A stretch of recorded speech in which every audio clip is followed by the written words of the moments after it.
getting bigger, but the video part is getting to a larger percentage. 3, 2, 1. Gentlemen, we're live. Here we go. Jordan Peterson, Brett Weinstein. How are you guys? Doing very well. Thanks for coming in. Excited to be here. I'm excited to have you in. Hey, should be Look fun. at you. You're spiffy. You make us look very schlubby. What are you doing? What can I say, man? You know, I brought a limited number of clothes. Well, good move. You look great. And good to see you guys, both of you. And so whose idea was it to do this, first of all? Was it just I think it was Brett's. Yeah, I saw a tweet of Jordan's about, or maybe it wasn't a tweet. I did see a YouTube clip that somebody tweeted. I don't know if it was you. Your perspective on Hitler, and your argument was that he was actually even far worse than his reputation would lead us to believe. And it's funny. It harkens back to my first evolutionary project. As an undergraduate, I was working with Bob Trivers, who's one of the leading evolutionary minds of the 20th century. I was lucky enough to have him as an undergraduate advisor. pull this sucker right up to your face because you're going to turn sideways because we're looking at each other Is that next better? to each other. Yeah. Okay. So anyway, I did a project with Bob on analyzing the Holocaust from an evolutionary perspective. I wanted to test the question about whether, at the time it was commonplace for people to say that Hitler was crazy, and there was something that bothered me about that analysis. I think there's something actually dangerous that we dismiss somebody like Hitler as crazy before we understand actually what they're up to. So when I saw your video clip, I thought it would be worth having a discussion so that we could figure out what perspective makes sense. That sounds like an awesome topic. But before we get to that, I would really like to know what's going on with you. Because you're at the center of this crazy controversy of Evergreen State College. You essentially left the area. You're suing the college now. So Well, where do you stand now? We have not yet filed suit, and in fact, I can't talk about what took place inside the negotiation, but we had our first sit-down with the college yesterday, and this was an attempt to avert a suit. But I will say, from where I sit, as hard as this is to believe, it appears that the college has learned nothing from this episode, and that it is doubling down on the same foolish sets of beliefs and assumptions that got it into trouble in the first place. So that is not a hopeful situation. No, and for anybody that's not aware of what this whole story is about, you would either have to go back to Brett's podcast that we did a few months back, or please just Google Evergreen State University and Google Brett, and you will be blown away by the insanity. It's social justice warrior gone amok. The whole campus, kids patrolling the campus with baseball bats. I mean, the whole thing is just completely bananas. The president of the university being told by the children not to use his hands when he's speaking because it's a microaggression. So he puts his hands down. The children start cheering and laughing. They don't realize they're being played. The whole thing is just some crazy grand game by the children. And I'm calling them children. I don't give a fuck how old they are. To have power over people. I mean, that's essentially what this is all boiling down to. And you really see it in that moment where they tell him to put his hands down. And he does, and they laugh and cheer and think it's amazing. Well, they're educated to do that to some degree, because one of the tenets of the postmodernism that they're being spoon-fed is that there's nothing but power. That's the only thing that mediates relationships between people. Because there's no real world. Everything's a social construct. And it's a landscape of conflict between groups. That's the postmodern world, and the only actual means of expression is power. That's why the postmodernists make the claim constantly that the patriarchy is a corrupt institution, because they look at hierarchical organizations, and they're stratified. Obviously, there's people at the top and people at the bottom. The only reason that there are people at the top is because they dominate by power. There's no philosophy of authority or competence. That's all gone, and so. And if you're cynical about that sort of thing, and you should be, you might say that part of the reason that the only thing that the postmodernists believe in is power is because that helps them justify their arbitrary use of it under any circumstances whatsoever. And I think that's right. I think that's exactly what happens. So it's not surprising that you see this manifested in the mob-like behavior of the students. It's right in accordance with everything they're being taught. So Well, they're also being taught in this sort of any means necessary to get over the establishment. Like the establishment is this horrible institution, and they could justify pretty much anything. Yes. This is what, like, punch a Nazi. Who's a Nazi? Everybody that doesn't agree with you. I mean, it's essentially what's being said ad nauseum in social justice warrior circles online, and you see, I've seen punch a Nazi so many times. I mean, but when it came down to Charlottesville, there was very little punching of Nazis. You know, the whole thing was like, it's all very insane. When you see real Nazis, like, those are real Nazis. You know, like, Yep. Go fucking punch them, please. You know, Well, we've also, I think, and already, don't even do that, by the way. right. Well, and Yeah. I think we've already figured out, everyone, right from the right to the left, everyone's figured out that wherever the Nazis went, that was wrong. We've all Yes. agreed on that. We're not going there anymore. And so when someone pops up and says, well, we should go there, it's like, they're immediately identifiable. You can box them in, and if you have Right. any sense, like, you know, like many conservatives did in the aftermath of Charlottesville, they come out and say, well, in case it needs to be said again, Right. we're actually not allied with those people. Yeah, well, that was the most disturbing thing for many people about Donald Trump's reaction to it, that he didn't take a hard stance against these white supremacists showing up with tiki torches, walking through the street, yelling anti-Semitic phrases or whatever. I don't know exactly what they're yelling. I've read a bunch of different things, but the whole thing was it was an abomination. I mean, it was a horrific thing to watch. And, you know, Donald Trump comes out and says there was horrible behavior on all sides. Yeah, well, I thought about that for a lot, because I got tangled up with that in a strange way in Canada.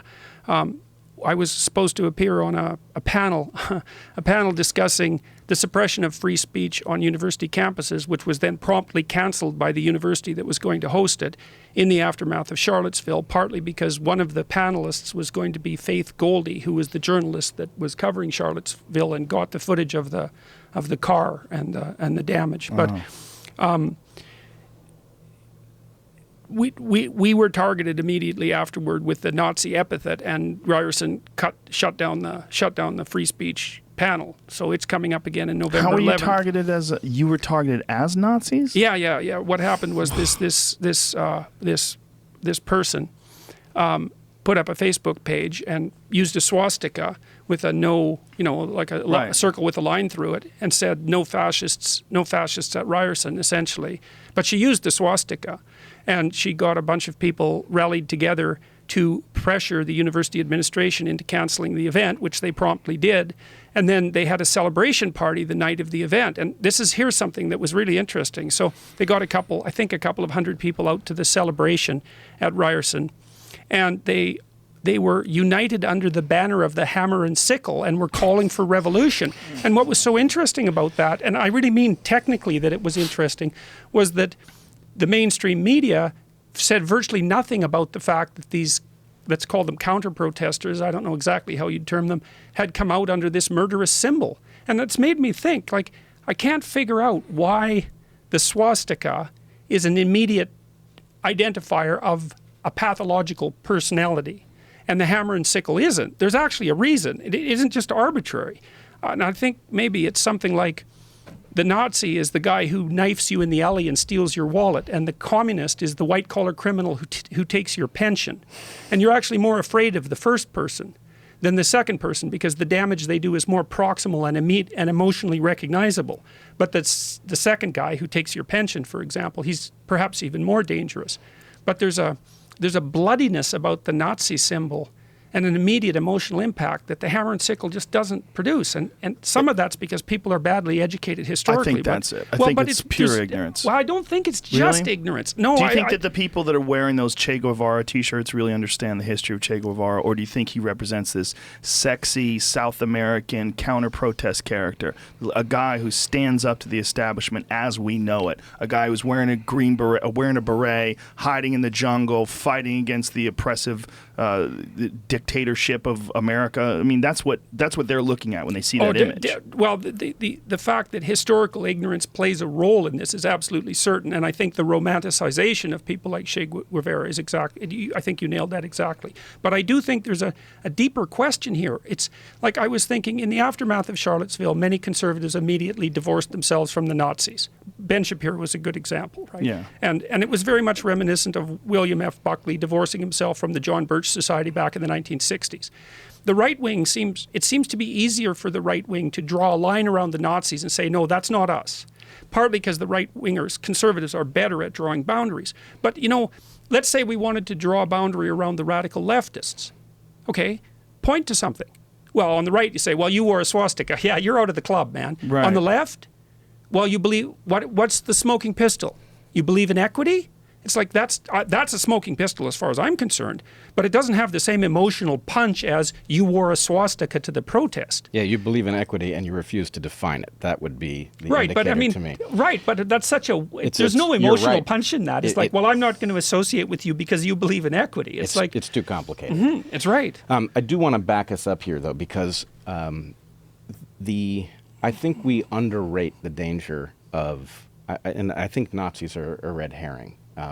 There is something that actually does threaten to reemerge, and Charlottesville is a version of it. But I think because we have a cartoon understanding of what that protest was actually about and how many people are actually involved, we don't really see why this is a dangerous and contentious issue. And I think the answer is an evolutionary one that hasn't been spelled out. And because it hasn't been spelled out, it's very hard to point to. I hate to keep interrupting you, but just get this right up to your face, because it sounds good to us, but the people listening online are going to have an issue. Is that better? Yeah, just when you turn to him, just turn the thing with you. Okay. Yeah, just get it. Always keep it a fist from your face. That's the best. Sorry. That's all right. So explain what you mean by this. So my point would be that what took place in Germany in the 30s was a particularly visible, well-documented example of a pattern that is much more common in human history. And because this pattern emerges as a result of certain features of the way evolution functions in the context of humans, it is actually always a danger that it will reemerge. And knowing what to do about it is not so simple until you've seen why it occurs and what it means. What I've been saying in lectures I've given on this is that tyranny is the end game of prosperity. And so there is a pattern in which you will go through a period of prosperousness in which it appears that that thing is defeated once and for all, and there's no reason for people to be going after each other in this particular way. And then at the point that that pattern peters out, it reemerges, and people don't expect it. It flies under a different flag or something like that. And so I do think that looking at the tiny number of people who were doing what they were doing in Charlottesville and saying, well, we all agree that this is wrong, misses the fact that actually I think Trump is doing it cynically, but Trump was riding a wave, that there are ideas which are not permissible from the environments in which we all grew up that are going to become permissible again if we are not careful to recognize that that's the nature of history. I think it's highly probable that that's going to occur. I mean, part of the reason that I landed in the political hot water that I landed in last year was because I was increasingly aware that this process of polarization was going to take place, and that the continual, in my estimation anyways, the continual clawing of new ground underneath the radical leftist rubric, especially in the universities, is starting to produce an extraordinarily dangerous counterposition. And that was manifest, at least to some degree, in Charlottesville. And so I think you're right, is that, well, you don't want to be complacent and say, well, we know who the Nazis are and we're not going there, and so the problem is solved. The problem isn't solved. There's all sorts of weird activity in the non-radical left space, like on the other side of the radical left, whatever that is. And right now, what it is not obvious. It's the alt-right, that's part of it. It's the Kekastanis, it's this peppy thing. It's some of it's comedy, some of it's satire, some of it's serious, some of it's the inversion of identity politics, which is very dangerous. And it's maybe the most dangerous thing about Charlottesville is that there's something extraordinarily dangerous about having people revert to identification with their racial identity. It's really not a good thing. Well, there's the reversion to their racial identity. There's basically an outbreak of tribalism, which explains what's going on the far right. What's going on the left is a bit of a new twist. What you have is a coalition of different tribal identities that aren't large enough to marshal a force on their own, and so they're united And together, they are a formidable force. But what's going to happen is that's an unstable entity. At the point that that force gains power, it's going to come apart as internal dynamics rip it up. So it's not actually it's not capable of restraining the version that recurs on the right, the version that does manifest as white nationalism. That version is stable because it does represent an actual population that has an evolutionary basis for remaining cohesive. And I should point out, there's a danger when you hear an evolutionary biologist talk about evolutionary patterns. People often infer that if an evolutionary biologist is saying that something is a pattern that has evolved, that that's some kind of a defense, and it is absolutely not. We call this the naturalistic fallacy. Mm-hmm. So evolution is an absolutely amoral process. It has produced the most marvelous features of human beings and the worst features, and we are in some sense obligated to pick and choose which features to honor and promote and which ones to tamp down. Something can have evolved as a virtue in some circumstances and still be of the type that, if magnified beyond its proper limits, becomes pathological. So let me tell you something I learned about Hitler, which really, I haven't recovered from my shock from this. So we've been looking at the relationship between political belief and personality. Okay, and your political belief is strongly determined by your temperament. So liberal left types are high in trait openness, that's creativity, and low in conscientiousness. But you can fragment conscientiousness up into industriousness and orderliness. And the real predictor for conservatism is in orderliness, not industriousness. And you might think, well, that's no surprise. Right-wingers are more orderly, hence Hitler's call for order, let's say. But it's one thing to posit that and another thing to measure it. Now it's measurable. And it appears that orderliness is associated with sensitivity to disgust. And this is actually a really big deal. It's a really big deal. So there's a paper that was published in PLOS One about 3 years ago looking at the relationship between the prevalence of infectious diseases and authoritarian political attitudes. And they did it country by country and then within countries by state or province. And the correlation between the prevalence of infectious diseases and authoritarian / right-wing political beliefs at the local individual level was 0.6. And so I want to take this apart a little bit. Okay, so the idea is that this is part of what you might describe as the extended behavioral immune system. And one of the problems with the interactions between groups of human beings in our evolutionary past was, well, exactly what happened to the Native Americans is, they came out and shook hands with the Spanish conquistadors, and then within a couple of generations, 90% of them were dead of smallpox and measles and mumps. And so it's been a truism in our evolutionary past that if you meet a group of if you're a group of isolated humans and you meet another group of isolated humans and you trade pathogens, there's a real possibility that you and everyone you know are going to be dead in no time flat. And so we have a disgust mechanism that produces this implicit, let's call it racial and ethnic bias that is part and parcel of the human cognitive landscape. But the problem with that is that it's rooted in a disgust mechanism that actually serves a protective function. Now, when I was sorting this out, I was reading Hitler's Table Talk, and Hitler's Table Talk is a very interesting book. It's a book of his spontaneous mealtime utterances from 1939 to 1942. And I went through with this new knowledge because people think of conservatives as or fascists as afraid of those who are different. They're not afraid. They're disgusted. And that's not the same thing because you burn things you're disgusted by. And so it was terrifying to me to read it because then I also thought, oh, well, disgust sensitivity is associated with orderliness, and you need order in a society in order to maintain it. And the Germans are very orderly, and that was actually a canonical part of their civilization and part of actually what makes them great and powerful. And that just had to tilt a little farther than necessary. And all of a sudden, everything needed to get cleaned. And, Hitler talked about cleanliness all the time, and he actually meant that. And so this thing that's emerging, you talked about its biological basis, its evolutionary basis. It's part of this deeply rooted disgust system that protects us from dangerous pathogens that can manifest itself and does manifest itself in the political realm. It's not good. So I don't know exactly how to tease this apart, but I agree with your point about there's an actual danger when populations meet, like a literal pathogen danger, and that is liable to have produced a certain instinctive fear of the other, which doesn't have to be limited to that one thing, but that's enough to generate a selective force that would cause a certain reluctance to meet. But I want to point out that at least in the West, and probably universally, human beings, when they go to war, tend to dehumanize the other population. And, so of course, calling the other population subhuman, vermin, whatever it is that human beings do.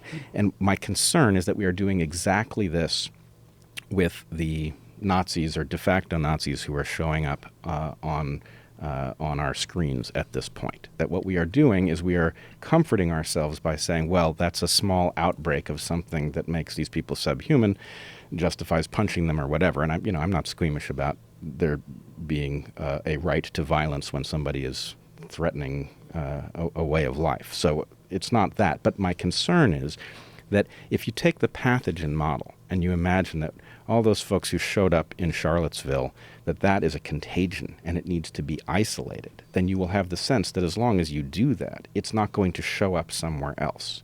Whereas what's, I think, the actual hazard is that that's actually a latent program that has served populations in past circumstances. It's indefensible, but it has served populations, and the populations that we come from have it, therefore, on reserve. And when certain characteristics show up in the environment, that program can emerge.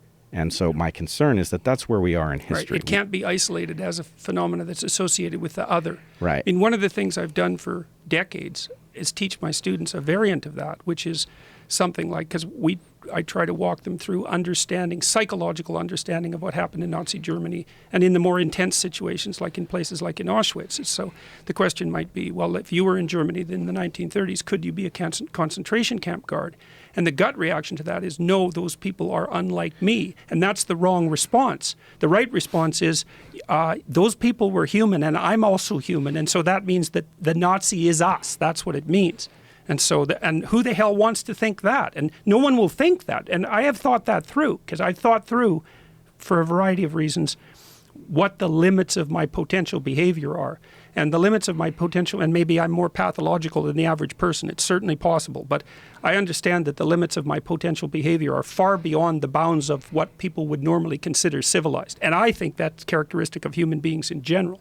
Well, so, looking... Oh, go ahead. No, I was going to say, I think this is one of the things that really highlights the importance of having uncensored discussions, because we've already hit on so many hot topics to the point where you have to really clarify your position, and when you're talking about this sort of latent program in human beings and the necessity for it at one point in time, all these things are very taboo to discuss today.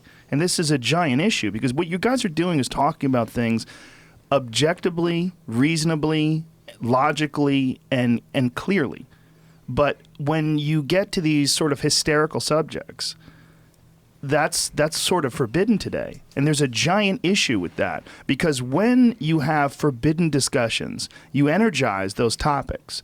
And the topics grow in the absence of discussion, in the absence of being picked apart and analyzing them for what their core components are. And when we're talking about it from an evolutionary perspective, this is very, very important, because these patterns are reemerging. We do see that. And I think any one of us, given the wrong neighborhood, the wrong parents, the wrong life, we might have been one of those assholes with the tiki torches in Charlotte. I mean, we're human beings, like you said. I think that is absolutely critical to discuss. Well, and it's also, there's another thing going on right now. I've been trying to characterize the state of the sociological and psychological landscape that we all inhabit right now. And I think we're in a position of radical instability, and things in the future could be way better than they are right now, radically, and they could be way worse than they are.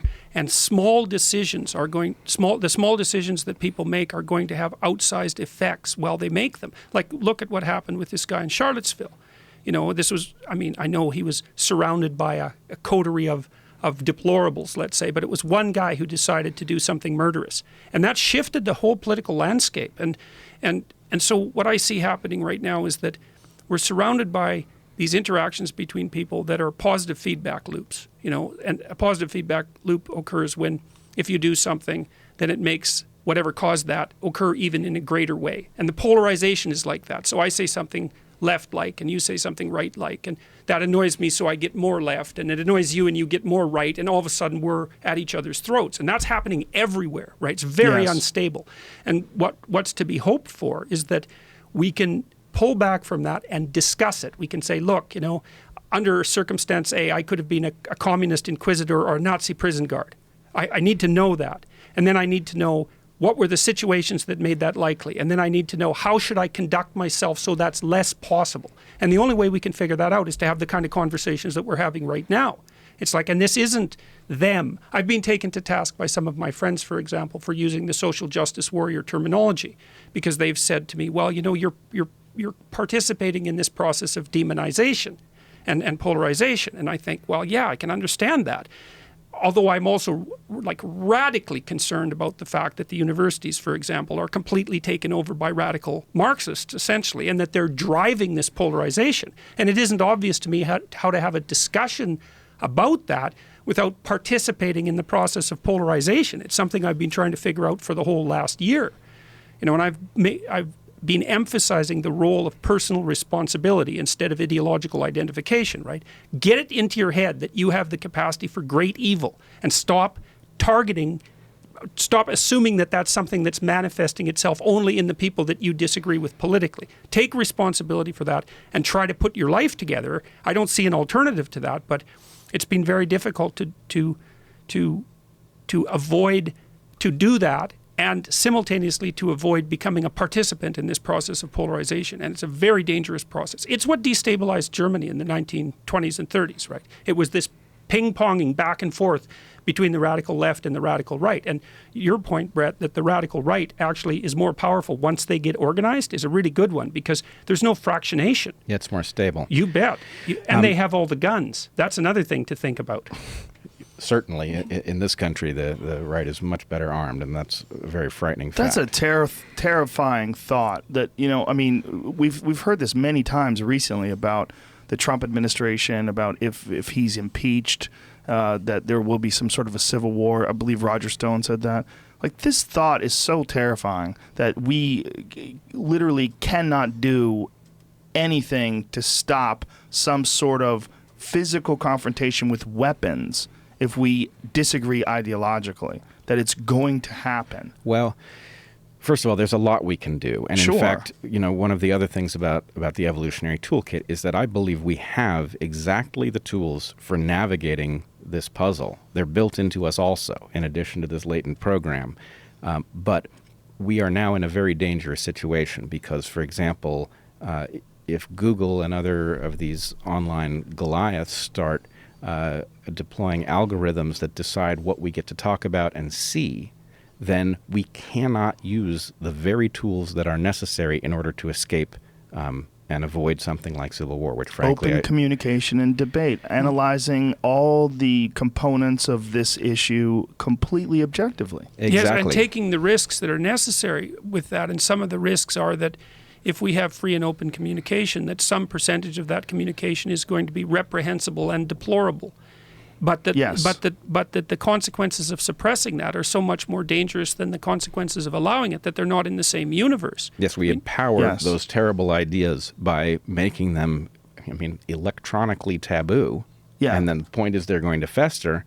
Whereas if we discuss them, we can diffuse the ones that are terrible. We can spot the opportunities that we don't know we have, and we can move forward rather than descend into civil war, which frankly looks more and more likely. And this issue with Google and YouTube, let's say, and these other gigantic internet companies, it isn't a matter of if they're going to produce automated bots that do perceptual censorship. They are doing that. Well, to explain Gad Saad, explain what happened with him. Well, he tweeted the other day that, and I knew this was in the workings because I'd been looking at what YouTube and Google are planning with regards to their artificial intelligence sensors, let's say. They want to get to the point where the appalling video is not even put up. So what happened, I hope I've got this exactly right, but Gad was in the process, you upload a video and then you publish it. And so once you upload it, YouTube has access to it and they have access to its content. And they informed him that it would be demonetized before he published it. Right? There it is right here. We put it up on the board. There you go. YouTube thinks that my pointing to astounding hypocrisy is too triggering. There is nothing objectionable in my clip. Unbelievable. Yeah, and that one was a manual review, so I'm wrong about that. Although how in the world they decided that they were going to manually review Gad's video is also, I mean, how many videos are going up on YouTube? What the hell? Why are they manually reviewing his? And I mean, Gad Saad is not a radical, right? That's the thing. I mean, he's an evolutionary biologist, and that makes him a radical. Now, it does, because he's a biological essentialist. He's questioning what's happening. And by questioning what's happening, you instantaneously get lumped into this right-wing hate group. Yeah. Well, and he's also making the claim that human beings have an intrinsic nature. And so now there's a new buzz phrase that goes along with that. And so that's that you're a biological essentialist. And you see, so if you're a radical postmodern neo-Marxist, your theory is human beings can be anything that I want to make them into. It's a core doctrine of the theory, and it's part of what makes it intensely totalitarian, because then human beings are just putty for the molding, and that's part of the motivational drive for claiming the radical constructionist claim. There's no biological essence. Well, why do you make that claim? Well, because we want to free people from prejudice and tyranny. It's like, no, that's not why you make that claim.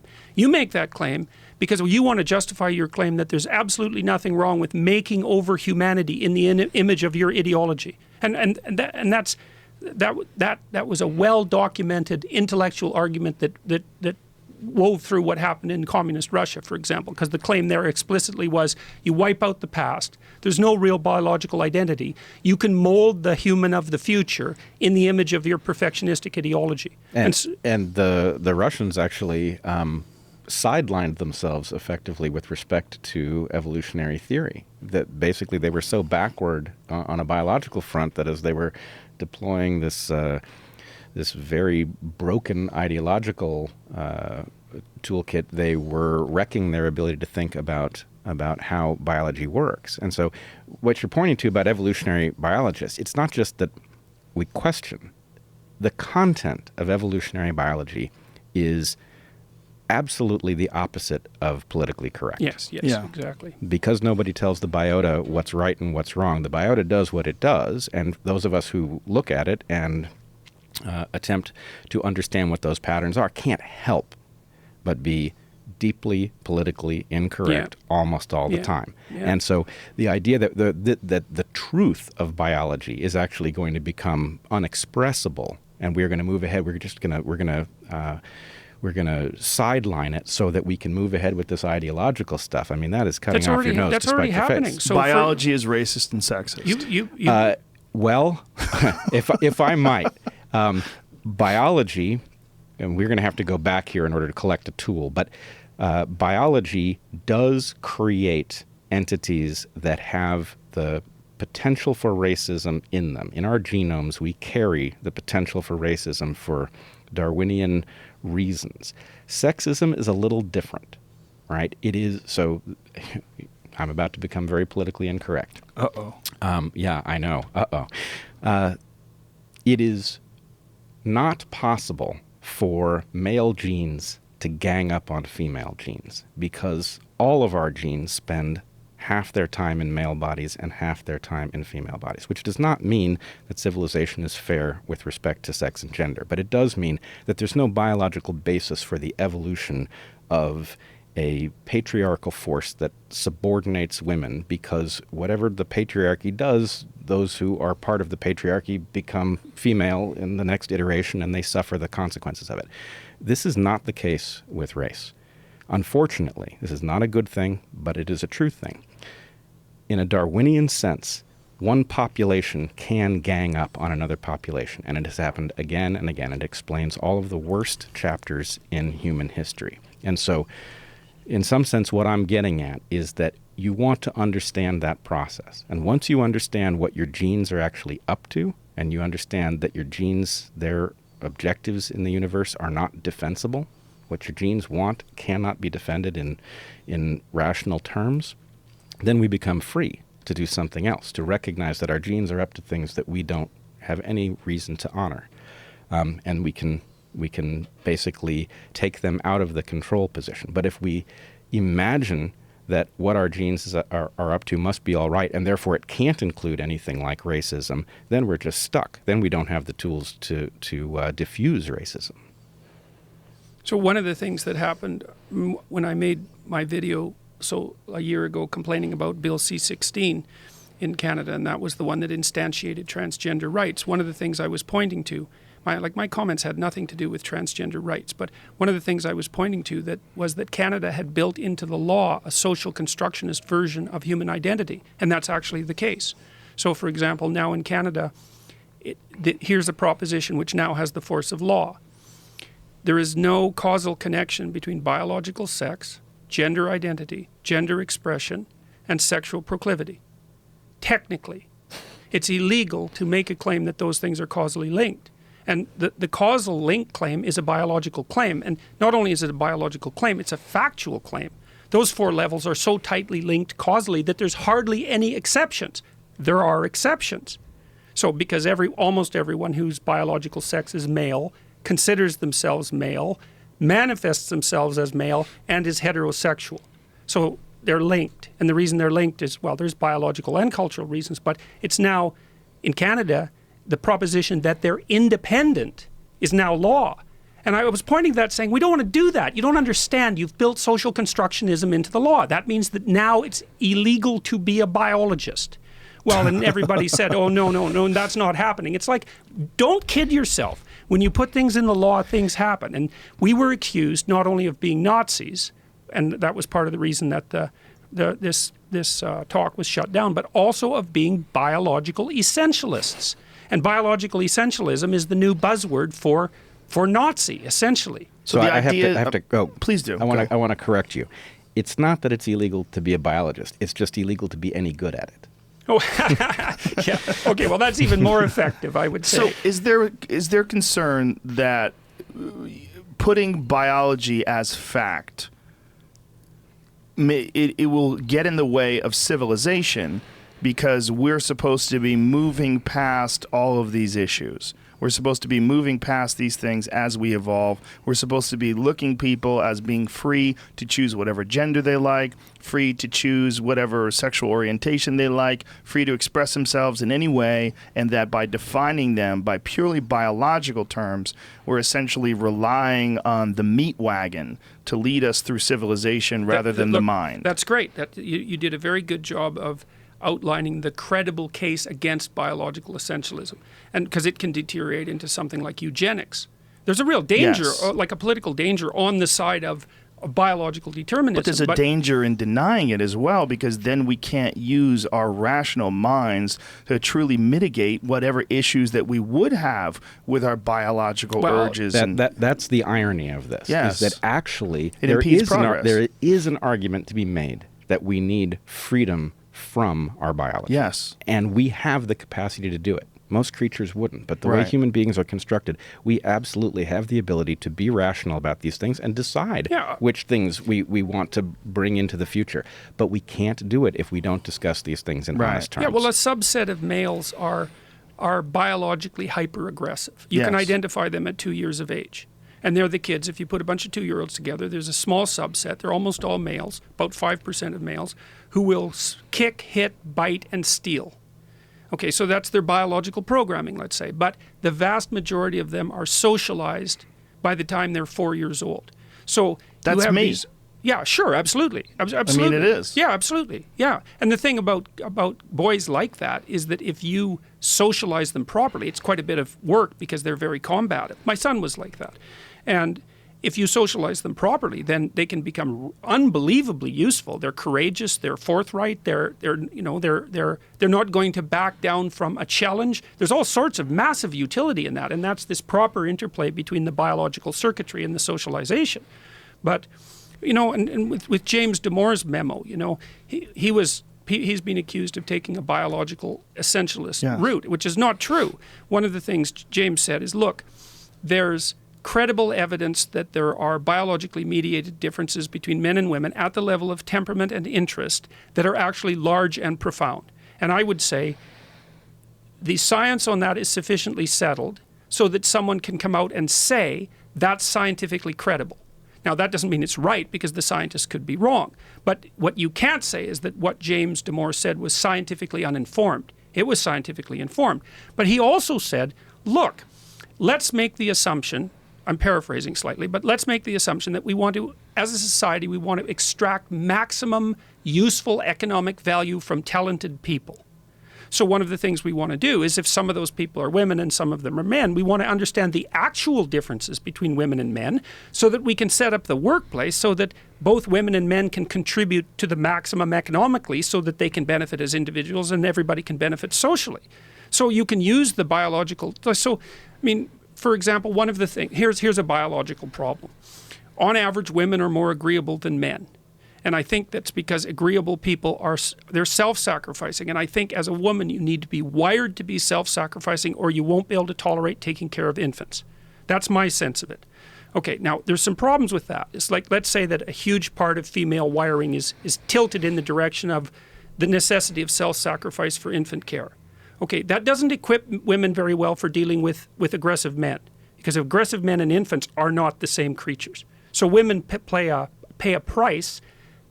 Being optimized to some degree for infant care, they pay a price that they're less, what would you call, prepared, that's one way of thinking about it, with dealing with hyper-aggressive and competitive men. Well, one of the consequences of that is that agreeable people don't make as much money.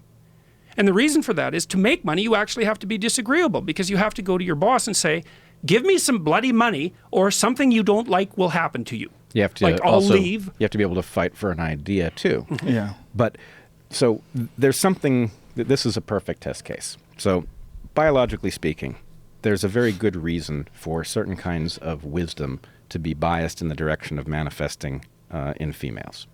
Females, because they have the capacity to have fewer offspring in a lifetime than males, are obligated, as you say, to care in a particular way. And the fact that care in human beings takes so many years has resulted in menopause emerging. And menopause, essentially, when a woman is done producing new offspring, her interests in her evolutionary interests, which in this case I think are honorable, become synonymous with the lineage, the population, because her offspring will either do well or do poorly based on the population that they're in. So women have a kind of farsightedness about lineage. And I don't think this has anything to do with human women, actually. This is a trait that we can see in females of other species. So it's an ancient thing. Whereas males are high variance. That is to say, a male can have many offspring in a lifetime. Many males have no offspring in a lifetime. And that high variance means that to the extent that there's wisdom that surrounds risk-taking, that has traveled historically along the male path. Now, in modern times, there's no reason that we can't look at these two kinds of wisdom and democratize them both, right? The fact is, there's no reason, if you're born female, that you can't tune into what has historically been male-biased wisdom and take advantage of that, and we should be encouraging this. There's no reason that people have to continue. But the problem is that we can't actually have a reasonable discussion about it, because, you know, the discussion is often forestalled by the claim that, well, men and women are exactly the same. It's like that's not a helpful discussion. And, you know, with the agreeableness issue, I don't know exactly what should be done about that, but one of the consequences of it is that there's many reasons why there's pay differential between men and women, and the issue itself is very complex. But we do know that agreeable people overall make less money in the same positions, and it's because they don't negotiate on their own behalf very well.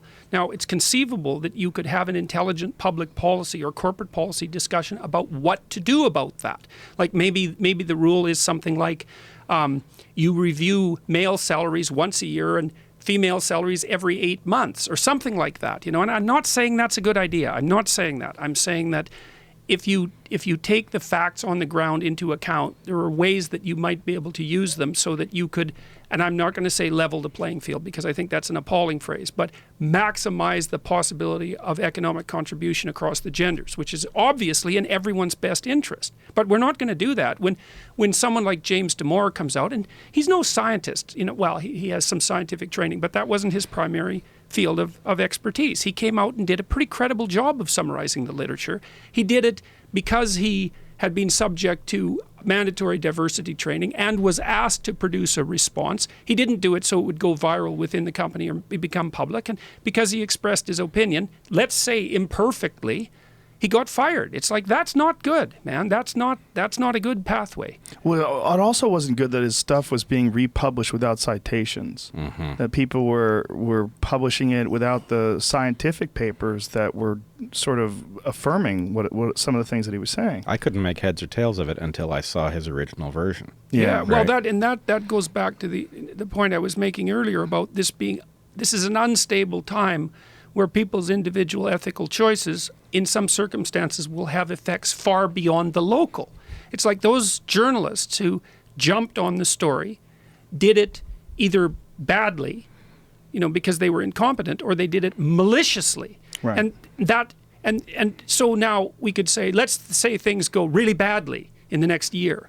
Well, then each of those journalists might be able to sit at home and say, hey, I played a causal role in bringing about this state of murderous collapse because of my ethical lapse when I was covering the James Damore memo.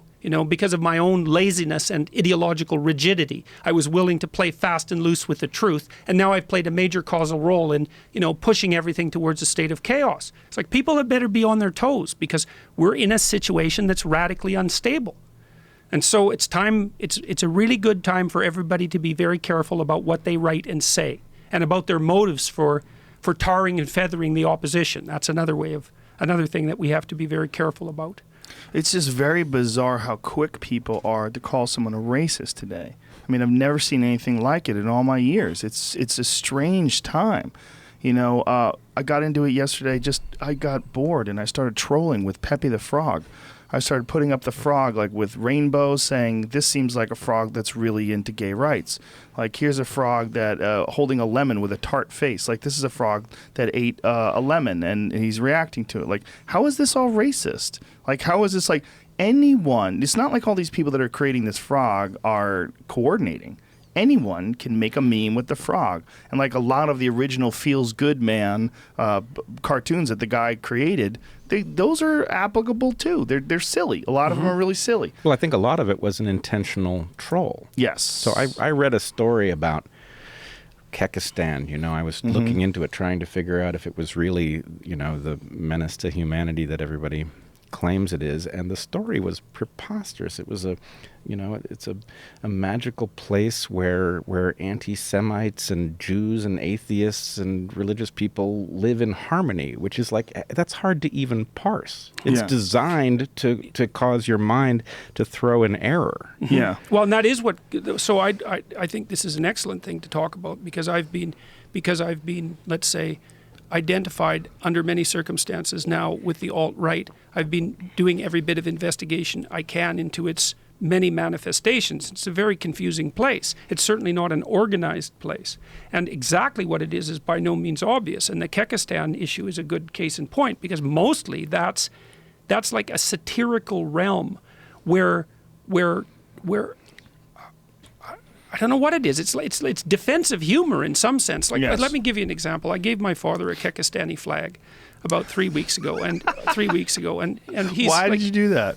Well, because he's been following what's happening to me online, Right. and a lot, and I got associated with the frog in a major way, and it's a crazy story, and I won't go into it. But I wore a frog hat on one of my videos that an Indian carver, a Native American carver, had given me, and he had told me that the frog was in their culture a harbinger of environmental instability because if the water's polluted at all, the frogs die first. So the frog is the creature in their mythology that warns the society that things are out of kilter. It's the canary in the coal mine. It's the canary in the coal mine. So I wore this frog hat and I made this video about things being unstable. And I'd been identified with Kermit because my voice sort of sounds like Kermit the Frog. And it actually does. So I've been making jokes about that. And so then I made this video with this frog hat. And the frog that my carver friend made actually had red lips. And then I made the video, and as soon as I posted it, people said, that's Pepe. And I thought, I just about fainted, literally, because it never occurred to me that that was a connection.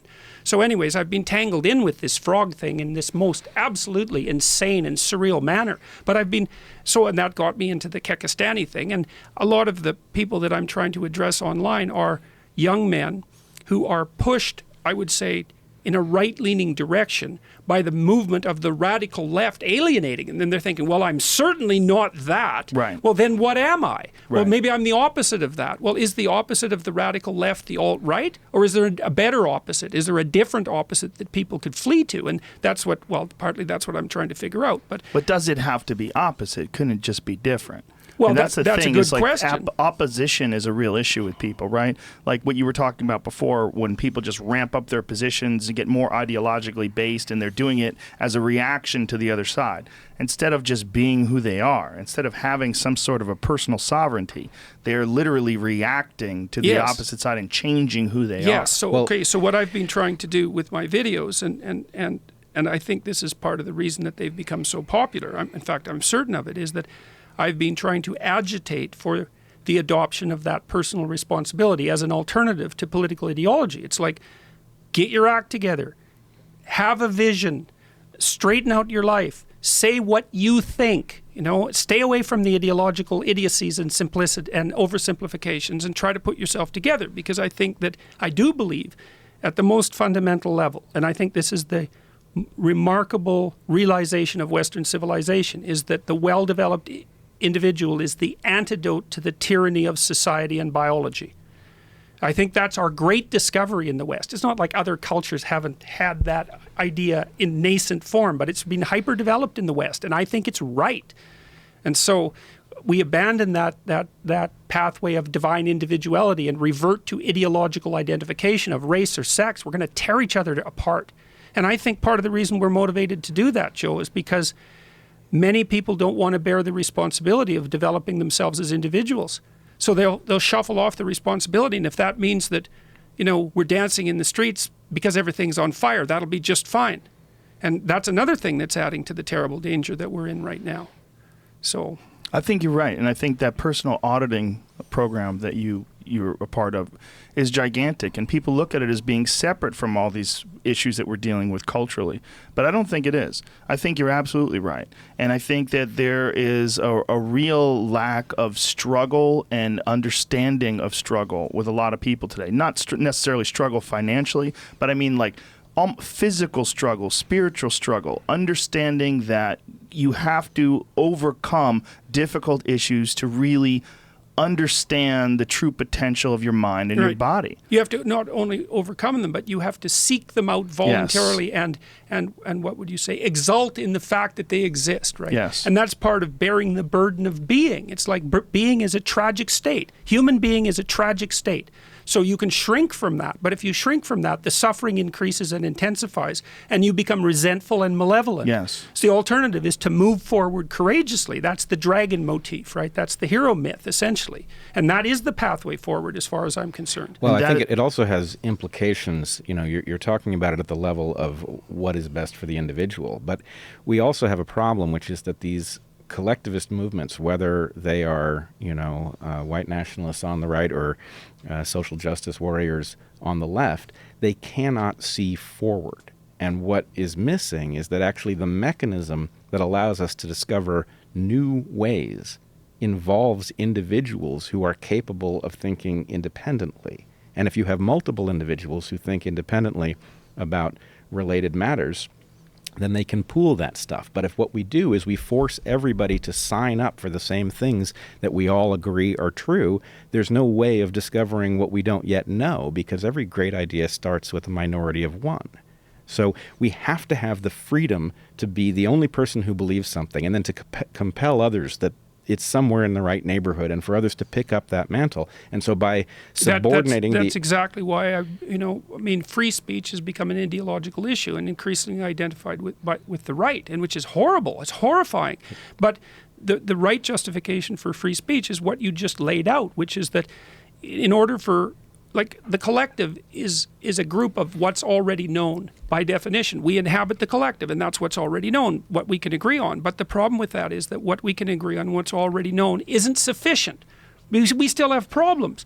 So people have to be out at the fringes, on the border between chaos and order, where they discover new things and communicate it back to the collective. And free speech does that. That's the mechanism. This is also a deep evolutionary truth, which is that all of the innovations that allow, whether we're talking about one creature learning to do some new trick that gives rise to a bunch of species that do the same trick, or whether we're talking about populations discovering a new way to live on Earth, all of these things proceed from the fringe, right? The people at the center for whom things are working best aren't going to be the ones to innovate the new way. It's people for whom things are not quite working that are going to innovate new ways. And that's also true for a population of frogs or birds or plants or whatever. The ones that are not well situated are the ones where an experiment can pay off.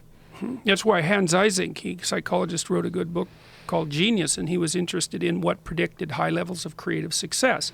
And some of it's what you'd expect. IQ is one of them, and creative temperament is another. But losing a parent before the age of 10 was a nice predictor. And, you know, people think about creativity as if it's all sweetness and light. It's like, no, bloody way, man. If you're going to be creative, it's because you're tormented by a problem. Right? And so if you're not in a position to be tormented by a problem, you're not going to put in the time and effort and take the risk necessary to be creative.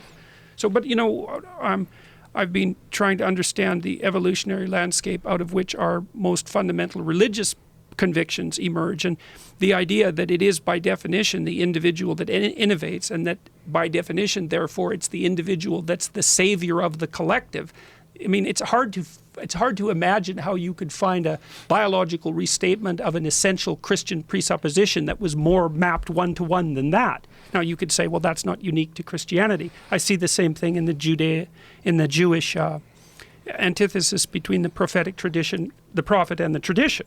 Because the prophet is always the lone voice, right, that comes out. It happens over and over in the Old Testament. A lone voice comes out and challenges the king and says, look, you know, you're a blind tyrant, and nature is moving away from us and preparing her revenge, and you better watch the hell out because you're violating the intrinsic moral norms, and you're going to pay for it. That happens over and over. And maybe there are 50 of them, and the one that gets recorded is the one that happened to be closest to right, because that's the population that gets through the bottleneck. And so, you know, what we have is sort of evolution authoring these texts in a way. Yes, well, that's a claim that I'm very, what would you call, that's something I believe to be fundamentally true. And I mean, I started, see, because I'm interested in this idea of strengthening the individual, eh? When I wrote my first book, Maps of Meaning, it was about ideological conflict. And it was about whether or not there was any alternative to ideological conflict, because you could make a case that there isn't. There's right and there's left and there's a war, right? But there is a third way, and I think that is the way of the heroic individual, and I mean that technically. And that involves the development of individual character so that you can say what it is that you think, that you can articulate your experience properly, and that you can bring what it is that's unique to you into the collective landscape. And that's what updates the collective landscape. It's absolutely vital. And so I started doing these biblical lectures. I've done 12 of them now, walking through Genesis, and what I'm trying to do, because I believe that the Bible is the documentation of the emergence of the idea of the divine individual. That's essentially what it is. And we have a very uneasy relationship with that collection of texts now, because we read them as if they're making claims about the objective nature of the world, and those claims seem to be false from a scientific perspective. I don't believe that those are the claims that were made to begin with, so I think it's a non-starter. But I've been trying to lecture about the stories in Genesis, for example, in a manner that makes them accessible to people who are, well, to atheists, let's say. And many, many atheists have been responding very positively to them. I have people in my YouTube comments now that are calling themselves Christian atheists, because they can understand, what it is. I'm describing this idea that's emerged in the West, that consciousness is the mediator between chaos and order, and the generating, the phenomena that generates experience, and that you can think about that as a divine category of existence. And I've been trying to delineate how the biblical stories lay out the pathway by which the divine individual should manifest him or herself in time, because that is what it is. And I've been studying, for example, the Abrahamic stories, which I didn't know well. And the Abrahamic stories are really interesting. I mean, Abraham is called by God. And when Abraham is called by God, he's old. He's like one of these guys who's 40 years old and has stayed in his mother's basement. That's Abraham. It's a little late for Abraham to be getting the hell out there in the world. And God basically says to him, leave your family and your friends and your place of comfort and journey into the land of the stranger. That's the call to adventure. And so Abraham does that. Now he's chosen by God. You think, well, everything goes well for Abraham. That isn't what happens at all. The first thing he encounters is a famine, and to escape that, he flees into the tyranny of Egypt, where they try to steal his wife. It's like, beware of being called by God. You know, you'd think it'd be all sweetness and light after that. It's not that at all. And it's a very realistic story. It's like, get the hell out of where you're safe, into what you don't know. Well, what are you going to find there? Well, your fortune. No, you're going to find the catastrophes of life. But if you keep yourself morally oriented and you make the right sacrifices, which is the Abrahamic story to a T, then you can transcend the catastrophe of being and prevail. I mean, it's, who the hell doesn't want to hear that? So we're treading kind of close to the argument you got into with Sam Harris about the nature of truth. And since I heard that, I've been sort of itching to have this conversation with you, because I think there's a way of viewing this that will actually perhaps reconcile the 2 points of view, but there's a bitter pill that comes along with it. So here's my argument. We tend to think of intellect as having evolved because knowing what's true gives you an advantage. But there's actually nothing that says that the literal truth is where advantage lies. And so I have a category that I call literally false, metaphorically true. These are ideas that aren't true in the factual sense, but they are true enough that if you behave as if they were true, you come out ahead of where you would be if you behaved according to the fact that they're not true. So let me give you a couple of trivial examples that won't be controversial. Porcupines can throw their quills. It's not true. However, if you live near porcupines and you imagine that porcupines can throw their quills, you'll give them some space. If you don't, you may, realizing that they can't throw their quills, get really close to one, and it may wheel around and nail you with a porcupine quill, which can be extremely dangerous because they are microscopically designed to move in from where they puncture you over time, and they can puncture a vital organ, or you can get an infection. So the person who believes that a porcupine can throw their quills has an advantage that isn't predicated on the fact that this is actually a literal truth, right? Another one might be people say everything happens for a reason, right?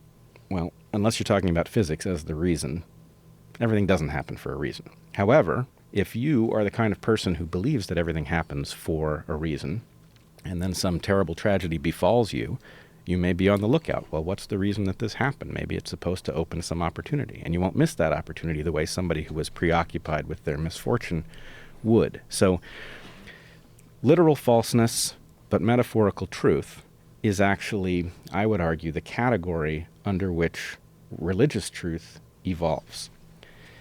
Now, the problem, the bitter pill that I mentioned, is that I've heard you say that the truths that are captured in the religious version of things are basically like, there's an individual truth, and then there's a truth of your family, and there's a truth of the population that you're living in, and these things are all encoded in these doctrines, which is true, and you would expect it to be because the doctrines are carried along in the population.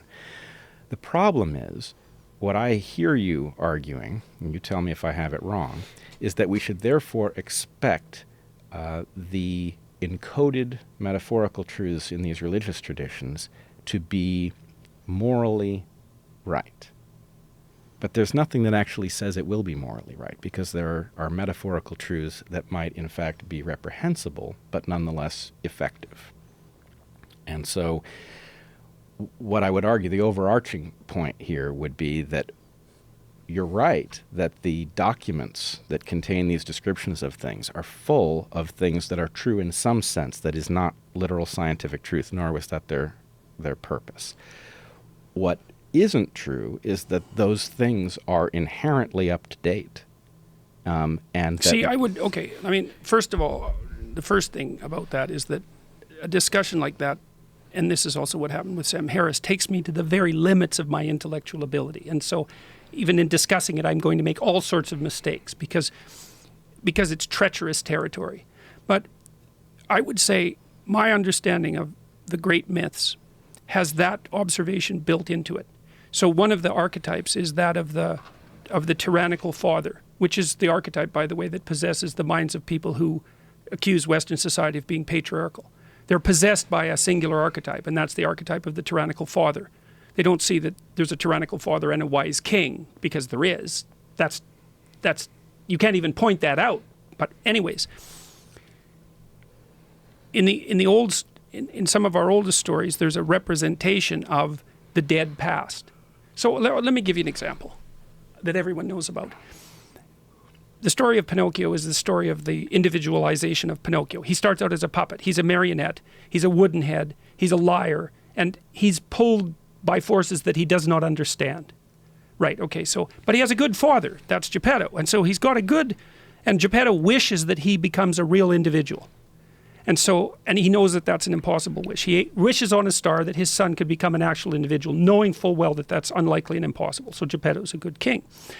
But the story is also about Geppetto, because what happens is that when Geppetto loses Pinocchio, loses his son, which you could think about as the active, dynamic, attentive force of youth, then he ends up stultified in the belly of a whale, which is a symbol of chaos, at the bottom of the ocean. And then Pinocchio has to rescue him.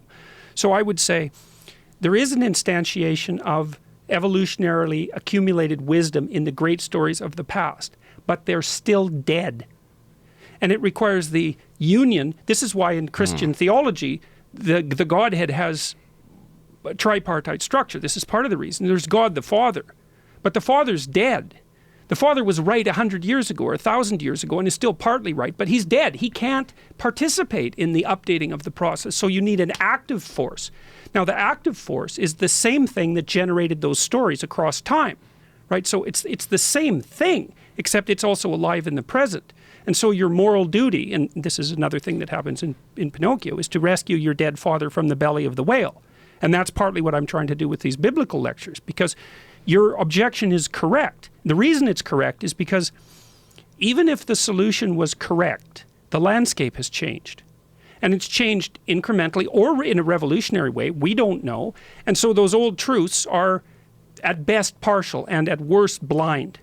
But that doesn't mean you can just say, like Mao did during the Cultural Revolution, well, let's just destroy the past. It's like, no, that would be like saying, well, you don't need a body anymore, because your body is the collected wisdom of the evolutionary process across 3.5 billion years. I absolutely agree. Because the stories are not literal, it's impossible to know whether not impossible, but very difficult to know whether or not the truth that is contained metaphorically is still relevant, if it's been inverted and it's now absolutely false, So Carl Jung talked about this a lot, hey? And one of the things he said was that your moral duty is to realize the archetype in the confines of your own life.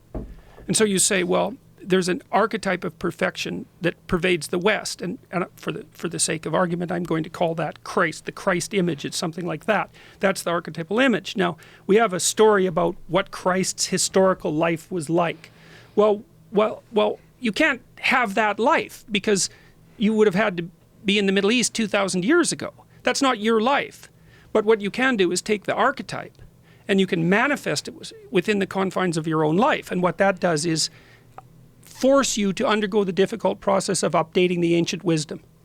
And you don't just forego it. You can't, or you can, but you'll pay a massive price. And part of that will be social disintegration, because the past is alive enough so that those of us who inhabit its corpse aren't clawing each other to death while we're feeding, right? That's the critical issue.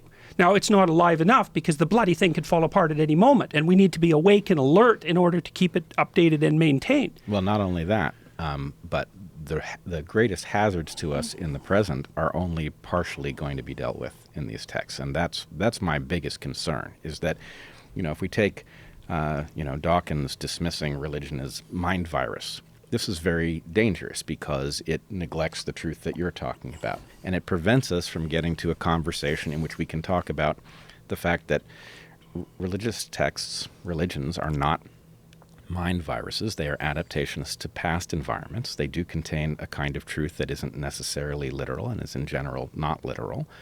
But none of them, no ancient religion is up to date for Google's algorithms being the hazard to civilization that it probably is. We need to figure out how to navigate where the ancestral wisdom is simply not up to the current challenges. Okay, so let me modify that slightly, because I think it's true and not true. The stories are erroneous in detail and right in pattern. So, for example, there's an idea that one of the things that the mythological hero does is stand up against the tyranny of the state. Now, you don't have to specify the nature of the tyranny of the state in order for that to be a truth that's applicable across different contexts. And I would say what's happened with the great religious myths is that they operate at a level of abstraction such that the abstract entities are applicable in every single environment. I'll give you an example of that. It is extremely useful to represent the phenomenology of your experience as a domain of chaos and order. That works in every single environment for every person. And so the domain of order, I can describe it technically. You're in the domain of order when your actions produce the result you desire. And you're in the domain of chaos when they don't.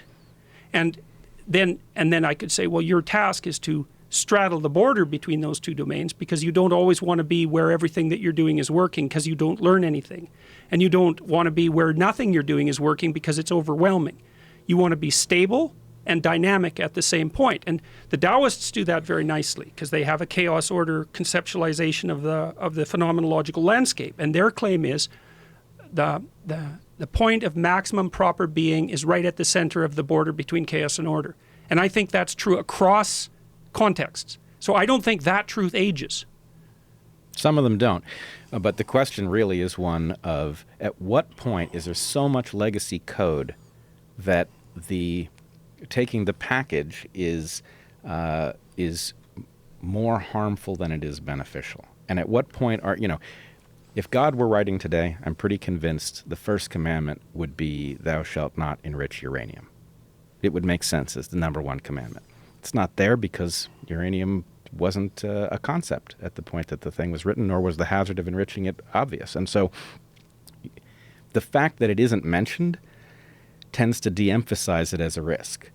And so I guess the question is it possible, that by recognizing that these traditions carry huge amounts of ancestral wisdom forward, but that wisdom is certain to be so incomplete that it doesn't address modern questions, that we can be liberated to move forward and to honor those traditions for bringing us here, but to recognize that we actually have to move forward with something more potent and up to date, which is not easy, because you can't just take the scientific truth of the moment and implement it. A lot of it isn't even right. It's also not that easy to rewrite a fairy tale.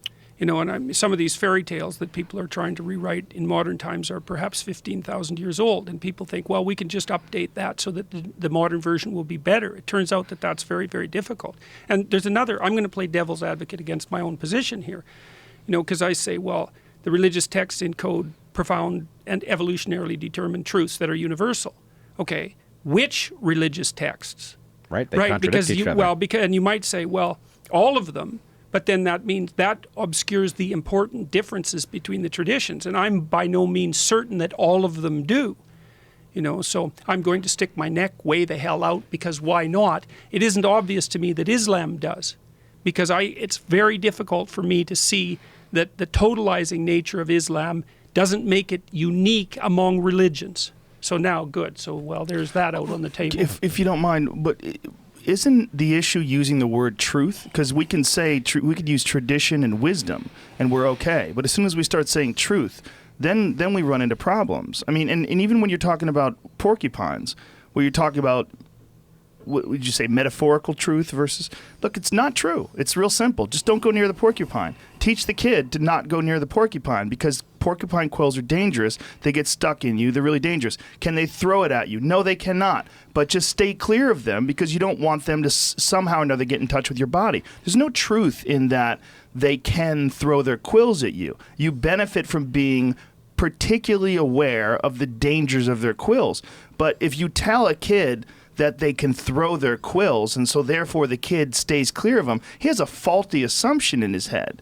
You're lying to them for their own protection. And that's not good. I wouldn't do it. I think the same thing can be said of everything happens for a reason. Well, here's the problem. We don't know if everything happens for a reason. Maybe when you die, you go to some auditing room and they go, well, it's all just a part of some gigantic algorithm that it's impossible for you to understand due to your limited processing power of the human brain. You're dealing with some simian sort of complex geometry that's really just designed to keep your body moving and keep you alive and spread your genetics so that you can eventually evolve to the point when you're a god. Well, first of all, I have kids. I wouldn't tell them that a porcupine can I'm throw sure its you quills. wouldn't, but why use the word truth, though? The question is, why do people tell you that a porcupine can throw its quills? I don't think they do. Oh, they do. Well, if they do, they don't know any better. Right. Or they're liars. Right. And so all I'm saying is that actually that is likely to be the product of selection. In other words, that those people who had encoded that they do throw their quills have an advantage. It's not the way I would do it, and for exactly the reason that you point out, which is if you give a child the wrong model of a porcupine, I don't know whether a porcupine is liable to be the gateway to some more important question, but if it were, you've just steered the kid wrong. Well, here's part of the problem, and this is a really big problem. There's two things, I guess, that were brought up by what you described, and the first is the terminology of truth. Now, Harris's claim with regards to my utilization of truth was that I was absconding with the definition of truth in a false manner, but he was wrong, because the idea of truth is much older than the idea of objective truth. And the original notion of truth wasn't objective true. It was like the arrow flies straight and true. Right, and it meant something like reliably on its way to the appropriate destination, something like that. And when Christ said, "I am the truth and the way," I can't remember the other one. Yes. The truth he was talking about wasn't an objective truth. So Sam's idea that I had somehow, taken the idea of truth that was actually objective all along and done something crooked with it is just wrong. It's wrong. Well, so truth can have multiple definitions. Well, that's so that's the issue, and that's exactly what we're trying to get at here. It's like there's two kinds of truth, and they may be commensurate. You may be able to stack them on top of one another, but now and then they dissociate, and this is actually what Brett was referring to as well. So, and this is where it gets so complicated that I can barely manage it.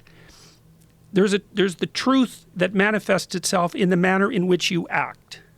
And there's the truth that manifests itself as a representation of the objective world. And sometimes both those truths are stacked on top of each other. And sometimes they're not. So I could give you a piece of wisdom that would work well if you acted it out, that carried within it an inaccurate representation of part of the objective world. And you could say, well, maybe that's actually the case with the biblical stories, because if you read them as science, they don't read well.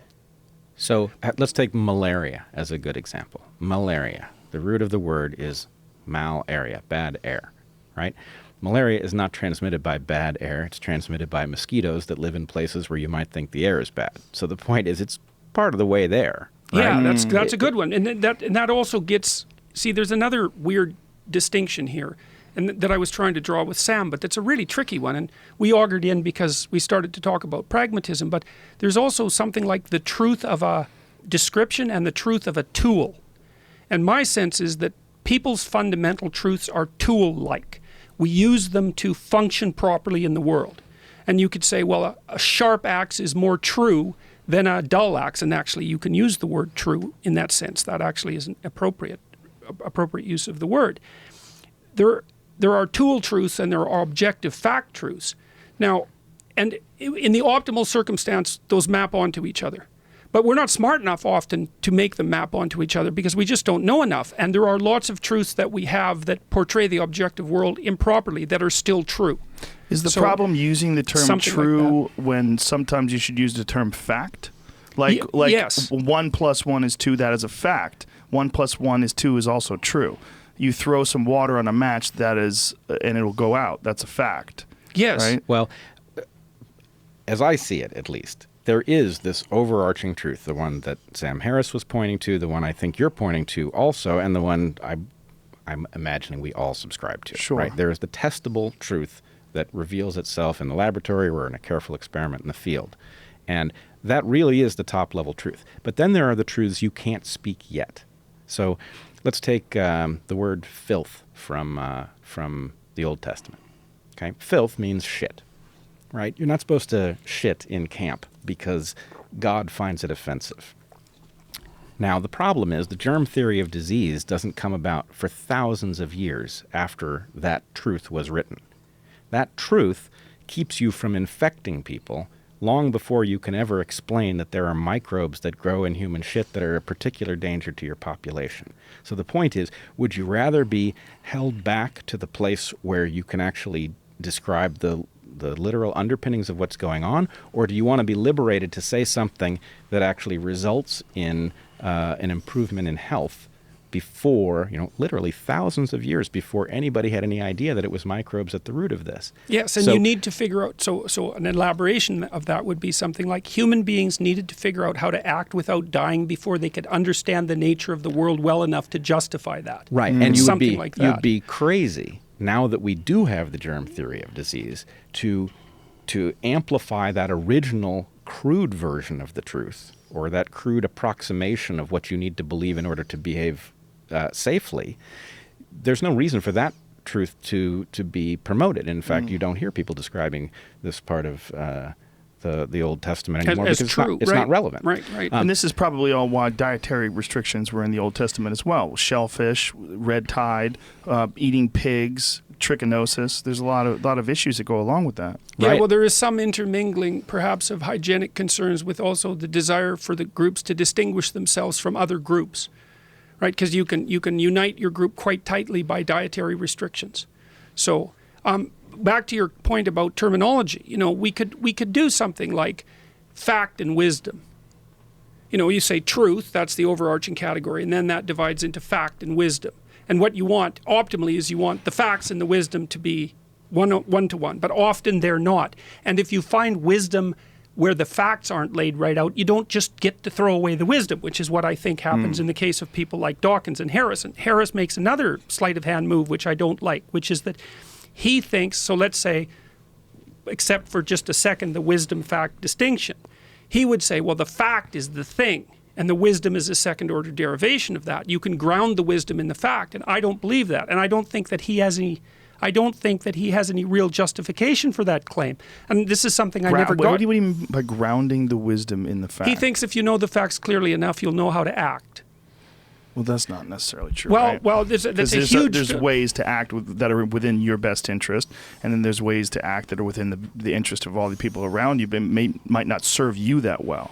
Well, there's and also that distinction is where ethics come right, in. Or where the consequences are delayed for Yes. some number of generations Sure. or something like that. Yes, well, that's a big problem. And Right. so Sam acts as if the process of mapping facts onto action is simple if we just got the facts right. But it's the weakest part of his argument, and we never ever got to that for a variety of reasons. But part of the reason it's weak is, okay, well, there's like an infinite number of facts, man. So let's say you're standing in front of a field and you're looking at the field. The field does not tell you how to walk through it. There's a million ways through the field. And no matter how many facts about the field you aggregate, you're not going to be able to determine the appropriate path by aggregating those facts. So that's a problem that I don't think Sam is willing to take seriously. And, well, I think there are two problems tangled up here. One of them is there's a question of is one individual supposed to have all of the facts and navigate based on that, sort of the rationality community version of things? Or does, the practical truth is we can't all be experts in everything, and so we have to go along with, guides to our behavior that are approximate, and that's inherent. And then there's a question about civilization. Civilization should be guided by our best understanding of what's actually true, but with an understanding that we don't have a complete map of a lot of stuff. And so I think what you're pointing at is that there is wisdom that has been handed to us that is not such that we can just simply say, oh, here's the nugget at the center of it, and we need to preserve that thing because we don't necessarily know what it's doing. Yeah. Which is, this is dangerous because some of what it's doing may not be acceptable. Well, and then let's look at the wisdom end of things for a minute. And you alluded a little earlier to like iterations and about the fact that things are iterated across time and that something that works now might fail dreadfully in a month or 2 months. So here's what something has to be like to be wise, let's say. Well, first of all, let's say it would be good if it was in accordance with the facts, but we'll leave that aside for now. It has to work, if you operate according to the wisdom principle, whatever it is, it has to work in the world. But then it has to work in a world that allows you to maintain your relationships with people in the world, right? So it's all of a sudden this wisdom thing is something that's not only constrained by, let's call it objective reality, but it's constrained by the necessity of a social contract, a functional social contract. So you're only allowed to put forward actions in the world that would be of benefit to you if they simultaneously don't undermine the structure within which you live. Okay, and then there's a game theory element to that, which is, well, if it's wise, then it works in the world. So that'd be the constraint of objective reality. But then it works for you now, and the you that'll be in a week, and the you that'll be in a month, and it works for you and your family, and it works for you and your family and society, and it works in a way that those things all line up to be iterated across time. And so this is actually also the solution, and I'd really like to hear what you think about this. I think this is the solution to the postmodern conundrum, because the postmodernists, bless their hearts, so we'll give the devil his due, say, well, the problem is there's an infinite number of interpretations of a finite set of facts. And the right response to that is, that's true. That's true. That's not good. And that's why the postmodernists say, well, you can't agree on a canonical interpretation of a great piece of literature because the number of potential interpretations are infinite. And so then they say, well, why should we settle on any one interpretation then? Why should we privilege one over another? And then they say, well, that's all power games. And so you got to take that seriously. But what they missed, and this is a big deal, it's a big deal, I think, is this idea of ethical constraint. It's like, yes, there's a landscape of potentially infinite interpretations, but hardly any of them will work in the real world. And hardly any of them will work in the real world in a way that doesn't get you killed by other people or doom you because of your own stupidity to failure across time. And so the landscape of interpretation is almost infinite, but the landscape of applicable interpretation, functional interpretation, is unbelievably constrained. And I think that constraint system is what we regard as ethics. It's something like that. Well, at some level, stories continue through time for a reason. You know, good stories continue for a long, the Odyssey is with us for some reason. And so there is a scientific reason or a scientifically investigatable reason why the Odyssey has been durable. We may not know it, but in principle, it's a question you could investigate. So I guess at the end of the day, the problem with the postmodernists is that they have a point. The point is perception gets in the way of anything we wish to do objectively. But that point only takes you so far. And that's why they turn to Marxism, as far as I can tell, because what happens with the postmodernists is they say, oh, there's an infinite number of interpretations. And then the human part of them goes, okay, well, what am I supposed to do next then, since there's an infinite number of choices? And the postmodernist says, well, my theory can't account for that. And then they say, well, back to Marxism. And so that's why I think there's this unholy alliance between the postmodernists and the neo-Marxists. It's because postmodernism is a dead end from the perspective of applicable wisdom. It leaves you bereft and nihilistic.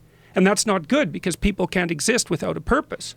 And so they sneak the Marxism through the back door and jump into this power landscape for the reasons that we discussed earlier. So you really think that it's because of an infinite number of possibilities interpreting things? Because I've always felt that it was really just a response to capitalism. They feel that capitalism is a very negative aspect of our culture and society, and that there's got to be some sort of an alternative. Marxism is a clearly defined alternative that other people have subscribed to in the past. You could point to it. It's a structure that's already set up, and it's romanticized.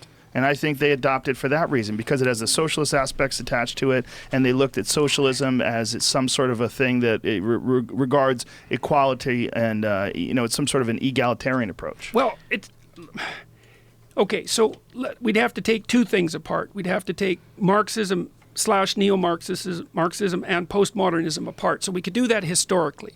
And I would say that although there is a reason for postmodernism, which is the reason we just discussed, that the landscape, the infinite landscape of interpretation problem, it's a real problem. If you look at it historically, postmodernism actually grew out of Marxism. And so what happened is that the Marxists laid out their theory about the human social environment being composed of a power struggle between the privileged and the underprivileged, right? The rich and the poor in its initial phases.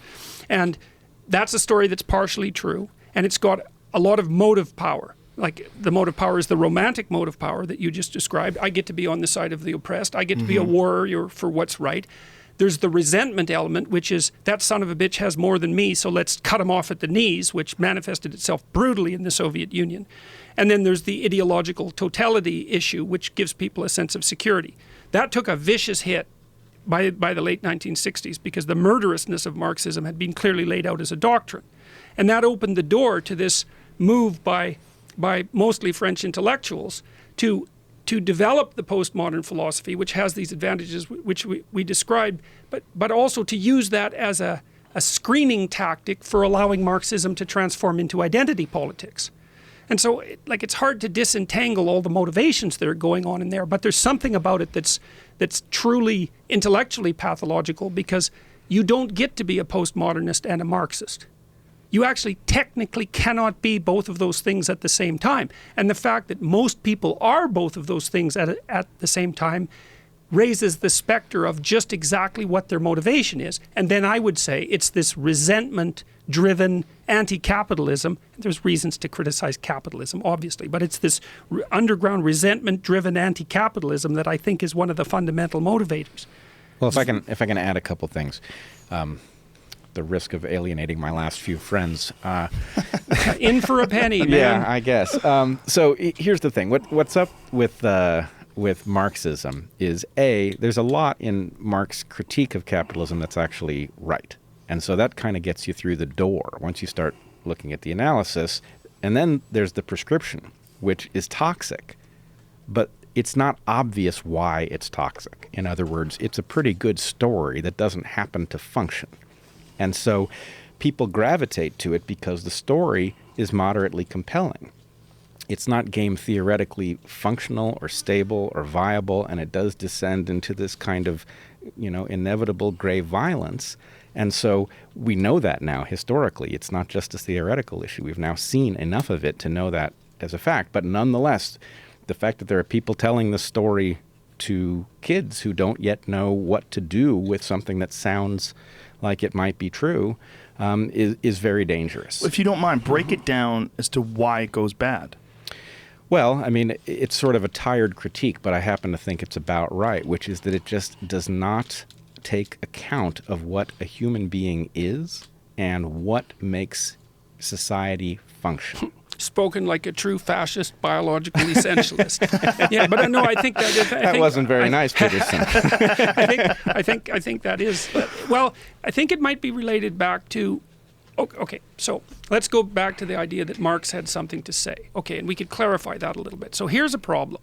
This is the problem that seems to emerge as the function of some really fundamental force that we don't quite understand, and that's this phenomena that I've been referring to as the Pareto distribution. Okay, so here's the situation.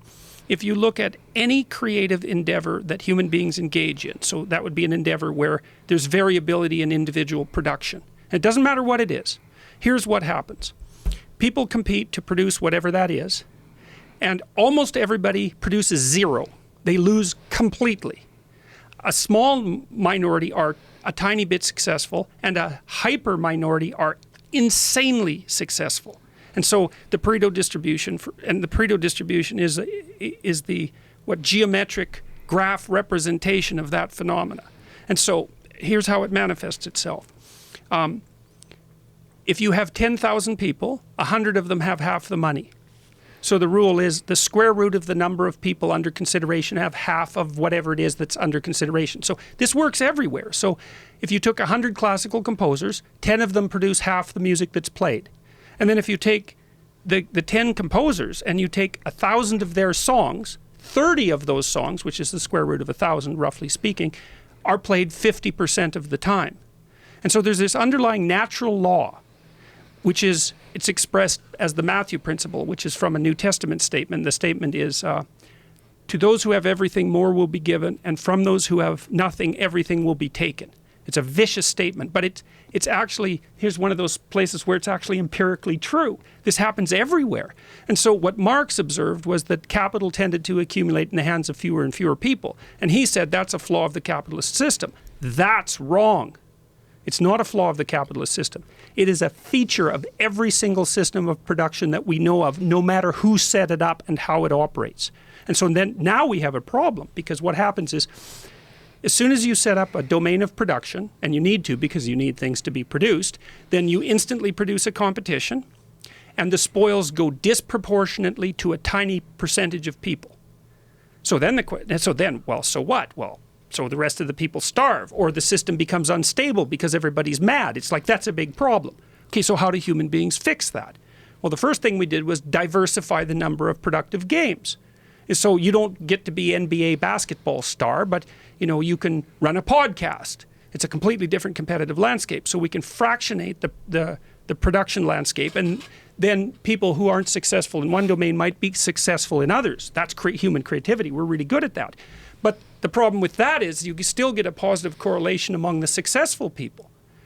So because you're so successful, for example, with your podcast and your YouTube videos, your connection network is insanely powerful, right? So you still have this tendency for what's useful and good to be, distributed, let's call it inequitably. And it's got the power of a physical law. In fact, there are people, they call themselves econophysicists. No one knows that there's a field, econophysicists, econophysics, and they use the same mathematical equations that represent the propagation of gas molecules into a vacuum to describe the manner in which money distributes itself in an economy. Okay, so Marx pointed to a fundamental issue. But he said, well, that's a fault with capitalism. It's like, no, it isn't. It's something way more pernicious than that. And it's something like, well, when one good thing happens to you, it makes you a little more powerful and attractive. And so that fractionally increases the possibility that another good thing will happen to you. And then that spirals out of control, and you get people who have, they have all the money, or they have all the podcast downloads. You're in that position. What is it, 1.2 billion? Like, what the hell? But it's to those who have more, and it's not because there's something oppressive about you. It's because you rode the wave of the Pareto distribution, and it threw you way the hell up into the stratosphere. And we don't know what to do about that.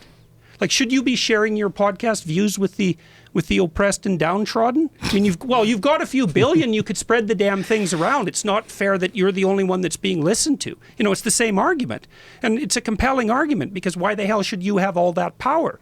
If you call it power, you could call it authority or competence. But isn't that a different argument? Because no one's asking anyone to download anything in specific. No one's compelling anyone to download anything specific. You could download whatever you want. And if you put more effort and more time and more focus into your work, whatever it would be, whether it's a podcast or your YouTube videos or whatever, if people enjoy it, they gravitate towards it. And then over time, it exponentially increases the amount of people that are exposed to it. Well, this is why I think that and this is the other problem with the Marxist perspective, is that, and the postmodernists in particular, like, they conflate power, competence, and authority unfairly. Now, your point, it's sort of the point of free marketers. You're saying, well, look, all I'm doing is offering a product. I'm not compelling anyone. It's a quality product, or at least as far as the market is concerned, it is. If it turns out that everyone wants that, well, what's wrong with that? And I'm not disagreeing with that argument in the least, but the problem is it doesn't fix the problem. Like the problem with money, let's say. The problem is that if you let a monetary system run, all the money ends up in the hands of a very small number of people. And you're saying this is also with any sort of creative endeavor. Any creative endeavor, man. Now, what is wrong? Like, I think the real issue would be to maximize potential output or maximize the amount of successful people. You'd have to figure out don't concentrate on what people are doing right. Concentrate on what people are doing wrong. Like, what are the people doing wrong that are failing? Whether in any creative endeavor. That's partly why we put together. Sorry, just give me 1 minute. Sure. That's partly why we put together the Future Authoring Program, because we were trying to figure out what made people successful. And one of the things that makes people successful is they specify a target and then aim at it. Right? Because if you're all over the place, we do know in a relatively functional society like ours, we know what predicts success: IQ, and conscientiousness are the biggest predictors of success. Now, there's a genetic lottery thing going on there that's kind of rough. But it does say that smart people who work hard are disproportionately likely to succeed. And then you might also say, well, you want to remove the impediments from people who have those capabilities so that they can move forward. And one of the predictors of success as well is to decide what your success is going to be and then work hard in that direction. And that actually works. So I think that is a very useful thing to do. And that's, well, like I said, that's partly why we've been working in that direction. So... But there's other problems that it still doesn't solve. Like one of them is, if you don't have any money, it's really hard to get some. Like once you have some, it's not so hard to get some more. But if you're at zero, Jesus, man, you're in the reverse situation. You're poor, you don't have anything, no one wants to talk to you. You can't get out of it because you're too poor to get out of it. You know, you're penalized by the economic system because you can't even afford to start playing the game. You're stuck at zero. You're stuck at zero, and you can't get out. And the revolutionary types, you know, they go to the people who are stuck at zero and they say, hey, you're stuck at zero. Why don't you burn the whole goddamn thing to the ground? Right. Because maybe in the next iteration you won't be stuck at zero. And for young men, that's a hell of a call. Right. Because they're already, let's call them expendable biologically, and that makes them more adventurous and risk-taking. Right. If someone says, and maybe that's why they wear the Che Guevara t-shirt, it's like, hey, I'm stuck at zero. Well, I'd rather be with the romantic who's burning the whole thing to the ground than to just, you know, to stay locked in my immobile position. Right, but that zero is where massive amounts of creativity come from because of that struggle. Massive amounts of innovation, massive amounts of people who have visions, because you're not living off of some sort of trust fund. You know, you have real risk and real danger, and you have a real concern about your future. Whereas someone who has no concerns whatsoever, and their future is carved in stone, they can do whatever they want and buy a new Ferrari every year, that they're not going to have nearly the amount of motivation as the poor person. Yeah, well, that may be why family fortunes tend to only last 3 generations. Yes. And, you know, you're saying, well, why don't you take a look at the advantages of zero? And one of the advantages there is that you're driven by brute necessity, and that can really be motivating. Yes. And that's, I think, why the children of first-generation immigrants often do so well. Yes. You know, they're driven by necessity, and it's so. Yes, agreed. However, I would still say, you know, the zero issue is there are levels of absolute privation that are so intense that all the goodwill in the world won't get you out of zero. Right. If you're living in a third world country in some very small village with no way out whatsoever, that is the zero of zero. You're in Tanzania on the river.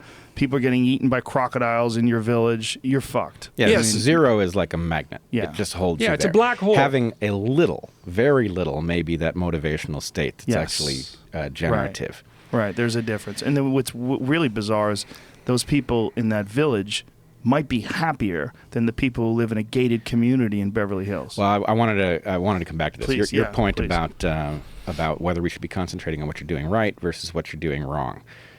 Both of those will work, and you should actually be doing both of them simultaneously. You'll maximize faster. But the real problem is that the system in which we concentrate on what you're doing right and what you're doing wrong, and supposedly you get paid for some integration of those things, is that we don't understand what we are wired to produce evolutionarily, right? We all operate based on the idea that we're pursuing some state of happiness or satisfaction, and you know we think we know what's going to get it for us, and maybe it's inventing something, and then you'll be happy. But it's a trap. The fact is, what we are wired to do is to discover opportunities, and then when we discover an opportunity, it benefits the population that we come from, and we turn that discovery into either more mouths to feed or more consumption, and we restore the state of privation, right? We restore the state in which people don't have enough. And so if you really wanted to fix this problem, if you wanted to address the problems that communism thinks it's solving but fails to, you have to engineer around this feature of human beings, where we pursue new opportunities. And as soon as we find a new opportunity, instead of figuring out a way to stabilize the benefits so that it results in a stable sense of satisfaction, for example, we fall all over ourselves to turn it into more of the same, because, of course, that's how we got here. Can you give me an example of what you mean by this? Sure.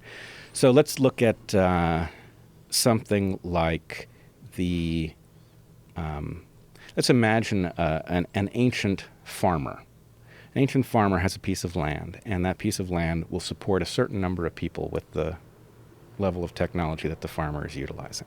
Somehow the farmer ends up either thinking of or discovering by watching somebody else a wheel. Now that farmer has a technology that allows him, or however many people are working that farm, to produce that much more food with no more labor, because the wheel allows you to transport more, for example, at one time. So now that same piece of land can support more people because it can be more efficiently farmed. That could be stabilized as a kind of success. In other words, you could turn the extra, the surplus, into a kind of persistent luxury. Yeah, a luxury. But I mean, luxury is a little bit too trivial sounding. You could turn it into a space where you use that to investigate important stuff. Or you could turn it into more mouths to feed, in which case, as soon as you've produced those extra mouths that are now consuming the output of that farm, now the level of, fear of starvation is right back where it was. And so that's more money, more problems. Yeah, essentially. I mean, well, it used to be that we produced more people. Now we produce a greater quest for consumption. Right. But if we were smart, what we would do is we would think about the problem of how to take the gains that come from not being bumped up at the limits of a system and turn them into what we value, right? What we collectively value. We've done some of that. I mean, we've done some of that because as... what do they say? A rising tide lifts all ships, and there's certainly some truth in that. The overall standard of living has gone up so stupendously since 1895 that it's an absolute miracle. So we've done some of that. So there's another issue, back to Marx, let's say. There's another issue that we can't contend with. And one of those might be, well, imagine that in order for society to progress, you have to allow the individual to compete in a relatively untrammeled space so that they can innovate. And then imagine that one of the consequences of that innovation is that you get these Pareto distributions developing because the innovator or the one who's second in line to the innovator, whatever, ends up with the bulk of the spoils. So you might say there's a cost to be paid in inequality for innovation. And then you could also say, well, too much inequality destabilizes things, which seems to be quite clear. So there's room for an intelligent conversation about that, right? Because the lefties say, too much inequality. And they need to be listened to because the evidence is quite clear. If you let the inequality ramp up enough, the whole system destabilizes because the people at the bottom think, fuck it, we'll just flip the system upside down. Right. No one wants that. Like right-wing conservatives don't want that. So because you could make a Republican argument and say, don't let the inequality in your neighborhood get out of hand because the crime rate will skyrocket. And the empirical evidence on that is overwhelmingly strong. Inequality drives crime. Now you can argue about why, but the fact that it does that's not disputable. So we could have an intelligent discussion between the left and the right, and the discussion would go something like this. You need innovation, you pay for innovation with inequality. But you need to bind inequality because if it's too intense, then things destabilize. It's like, okay, we could agree on that. We've got the parameters set. Now we have to start thinking very carefully through how to do the redistribution issue, and we don't know how to do that. So you might say, well, we have a guaranteed annual income for people, which I think is a horrible solution, by the way, but it addresses the right problem. The problem is that we're hyperproductive, but the spoils go to those at the top. And some of those resources need to be funneled down to the people who have zero so that they have an opportunity to at least get to the point where they can innovate, and so the whole bloody thing doesn't wobble and fall. And and I would say in some sense that's what the political discussion is about. But we've skittered off into these radical oversimplifications, which is something like, well, if you have more than another person, you're an oppressor and you're evil.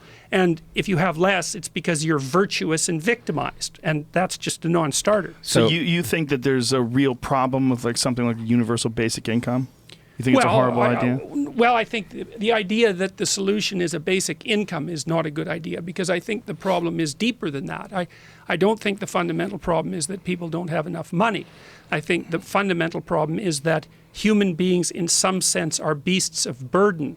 And if they're not given provided with a place where they can accept social responsibility, social and individual responsibility in an honorable manner, they degenerate and die. That's the opiate crisis in the West right now. Like men who are men don't need money. They need function. And we've got a problem. One of the problems is, for example, here's an ugly stat. I think I told you this once before. It's illegal to induct anyone into the armed forces if they have an IQ of less than 83.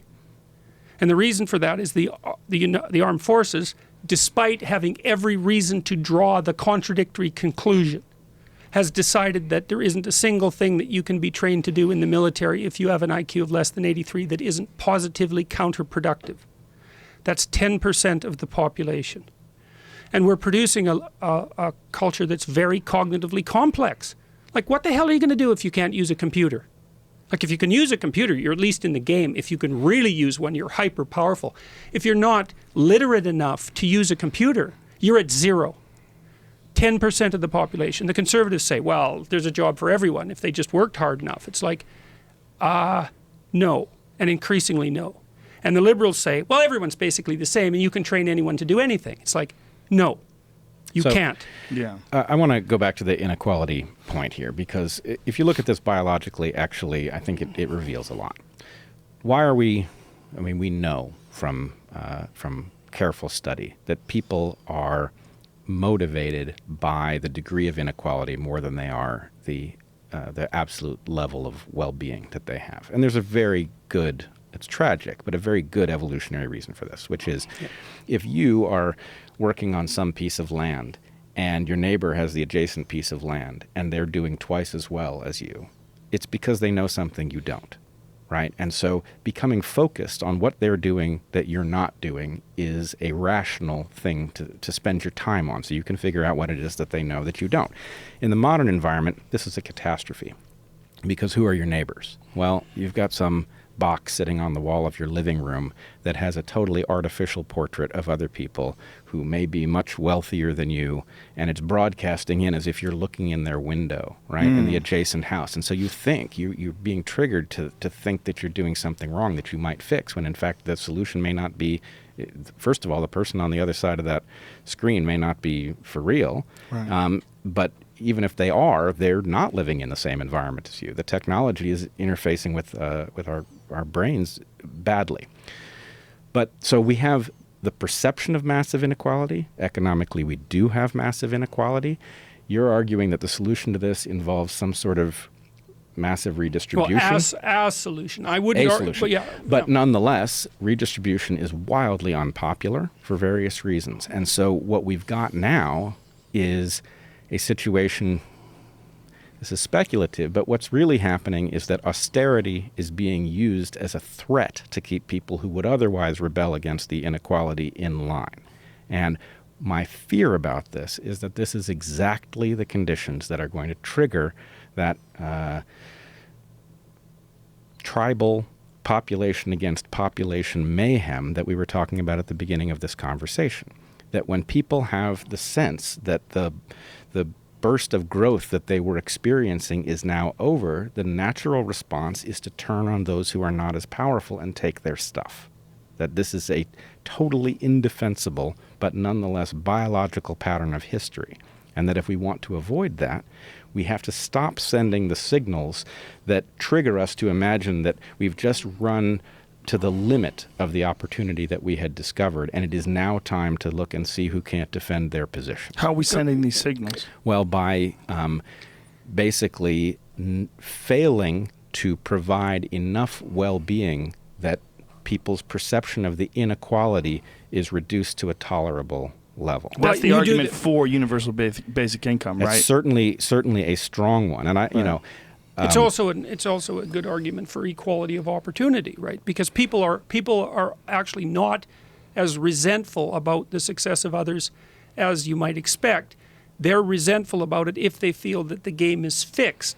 But they're also willing to consider the game long term. So lots of people will say, look, like, I'm stuck at not 0, I'm stuck at 1. But my kids might make it to 4, and that's good enough. And that's been the American dream, right? And that's a really high power antidote to inequality. It's like, well, yeah, there's some inequality. We need it to keep the generative mechanism going, but the game is fair and you can play it too, and there's some reasonable probability that either you or someone you love will be successful. So it has to be a straight game, and that's why ethics is so important to keep this landscape stable. People can't play crooked games, and the rich shouldn't be fixing the game if they want to hold on to their money. And the problem is that some of them, although not all, some of them are fixing the game. And no one's happy about that, and no wonder, and I guess that was evidenced to some degree by the 2008 collapse, because it seemed, and I'm just as uninformed as the next person, so I'm capable of commenting on this. It seems from the outside that the rich disproportionately benefited from the restabilization of the economic system. And people are not happy about that. And they shouldn't be happy about that, because it indicates that there's something fundamentally rotten about the game. So you could say, well, maybe people can tolerate necessary inequality if the game isn't rigged. And so that's why everybody has to act in a manner that indicates that the game isn't rigged. And that means they can't rig it. That's really what it means. So we're also being driven into this inequality corner by, I would say, by the postmodernists and the neo-Marxists, because they say, this is the pernicious thing. They say, well, the reason that some people have more than others is because every hierarchy is based on arbitrary power, and they're all oppressors. And the reason they have the money is because they stole it from you. And there's some truth in that, because there are some criminals. But when you get to the point where you fail to distinguish the productive people from the criminals, which is exactly what happened in the 1920s in the Soviet Union, you better bloody well watch out, because when you radically make things egalitarian, you're going to wipe out all your productive people, and then you're going to starve. And so that's one of the doom end scenarios that awaits us if this idiot process of polarization continues. And what I find reprehensible about the universities, and you're tangled up right up to your neck in this, is that the universities are actively agitating to produce people who believe that all inequality is due to oppression and power. And that's just, well, first of all, it's technically wrong, but it's why dangerous. Is that, though? You guys both operate in that system, so what? Well, here's the problem. As far as I know, nobody has properly studied the question of what fraction of the economy is actually crooked, rent-seeking, right? Not productive. And I fear that the answer to that question is that it's an awful large fraction of the economy, not because of some conspiracy, but because opportunity is finite, but con games aren't. And so anybody who can find a mechanism for transferring wealth from somebody else for doing nothing finds that mechanism, and that thing is ever present. Whereas discovering the next big thing that's actually productive is, something that goes along and fits and starts. And so if we were, really, you've described it very well. We've got a battle between two caricatures of what's true, right? Either the market is wonderful and it's producing great stuff with very little corruption, or everything that makes people unequal is the result of corruption. Both of these things are wrong, right? Markets are marvelous engines for figuring out how to do something really well. They're brilliant at this, right? And so people who see that fall in love with it, understandably, because they're so good at it. But what they're terrible at is telling you what you should want or what you should do, right? If people tell markets, here's what we would like to accomplish, and then the markets tell us, well, how do we accomplish that best? That would be a very viable system that would not result in massive rent-seeking, resulting in everybody feeling that all of their misfortunes are the result of a rigged game, which is so massively rigged that when they check, they see, yes, that is actually to a large extent what we're suffering from. But they want to throw the baby out with the bathwater. And so they want to throw out markets entirely, which, would be a terrible mistake.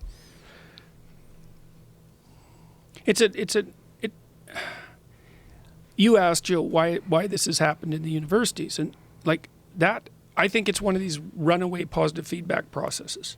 The universities start to tilt hard to the left in the 60s, and that just went out of control. And now we're at the point where that's the dominant force. And why is probably another manifestation of one of these Pareto principles. It was like, well, at some point there's enough lefties hired so that the probability that they're only going to hire people equally as left or greater starts to reach 100%. And then you iterate that across a couple of generations and you get no conservatives, which is more or less the situation, say, in the humanities and most of the social sciences. And it sort of looks like a conspiracy, but it doesn't mean that anyone is actually planning it, although there are conscious attempts also to silence conservative voices, let's say. And then that's also driven by this postmodern ethos, neo-Marxist ethos, I would say, that says that all of the right, the moral right, is on the side of the left. And so it's the combination of those two things. There's more things. I often think comically that if you paid sociology professors 3 times as much, the probability that they would be anti-capitalist would decline precipitously. Like, I think a lot of it's driven because there's a lot of smart people in academia, and they're underpaid relative to their intelligence. So, and that doesn't make them happy. So they get bitter and resentful about that. And they think, well, there's these goddamn bankers who are hauling in $20 million a year. And here I am, hardly struggling, but here I am struggling comparatively. And that's the issue, is comparatively on $100,000 a year, $120,000 a year. I look at that and I think, well, whatever. It doesn't matter. But my colleagues are often angry with me because I do work with the business school. And I also have a business. I'm not anti-capitalist in the least. But it's just dumbfounding to me because they'll come up to me and say, well, are you so sure that you should be working with the business school? And I think, what bloody planet are you from to posit a question like that? It's all businessmen are evil. It's like, really? That's the level of your sophistication? This is really an argument that's been presented to you, that businessmen are evil? Well, they don't come out and say that, but they certainly question my motivations, for example, in forming ties with the business school. Like, what do they say about it? They say exactly that. They question my ethics about forming ties with the business school. But they don't give you any reasons for... You're supposed to... the reason's supposed to be self-evident, Joe. Oh, okay. So let's give this argument its due. I mean, I don't buy this argument, but nonetheless, let's not caricature it. Yes, that's good. In an absolutely free market, which is not what we have, but we have something that tends in that direction.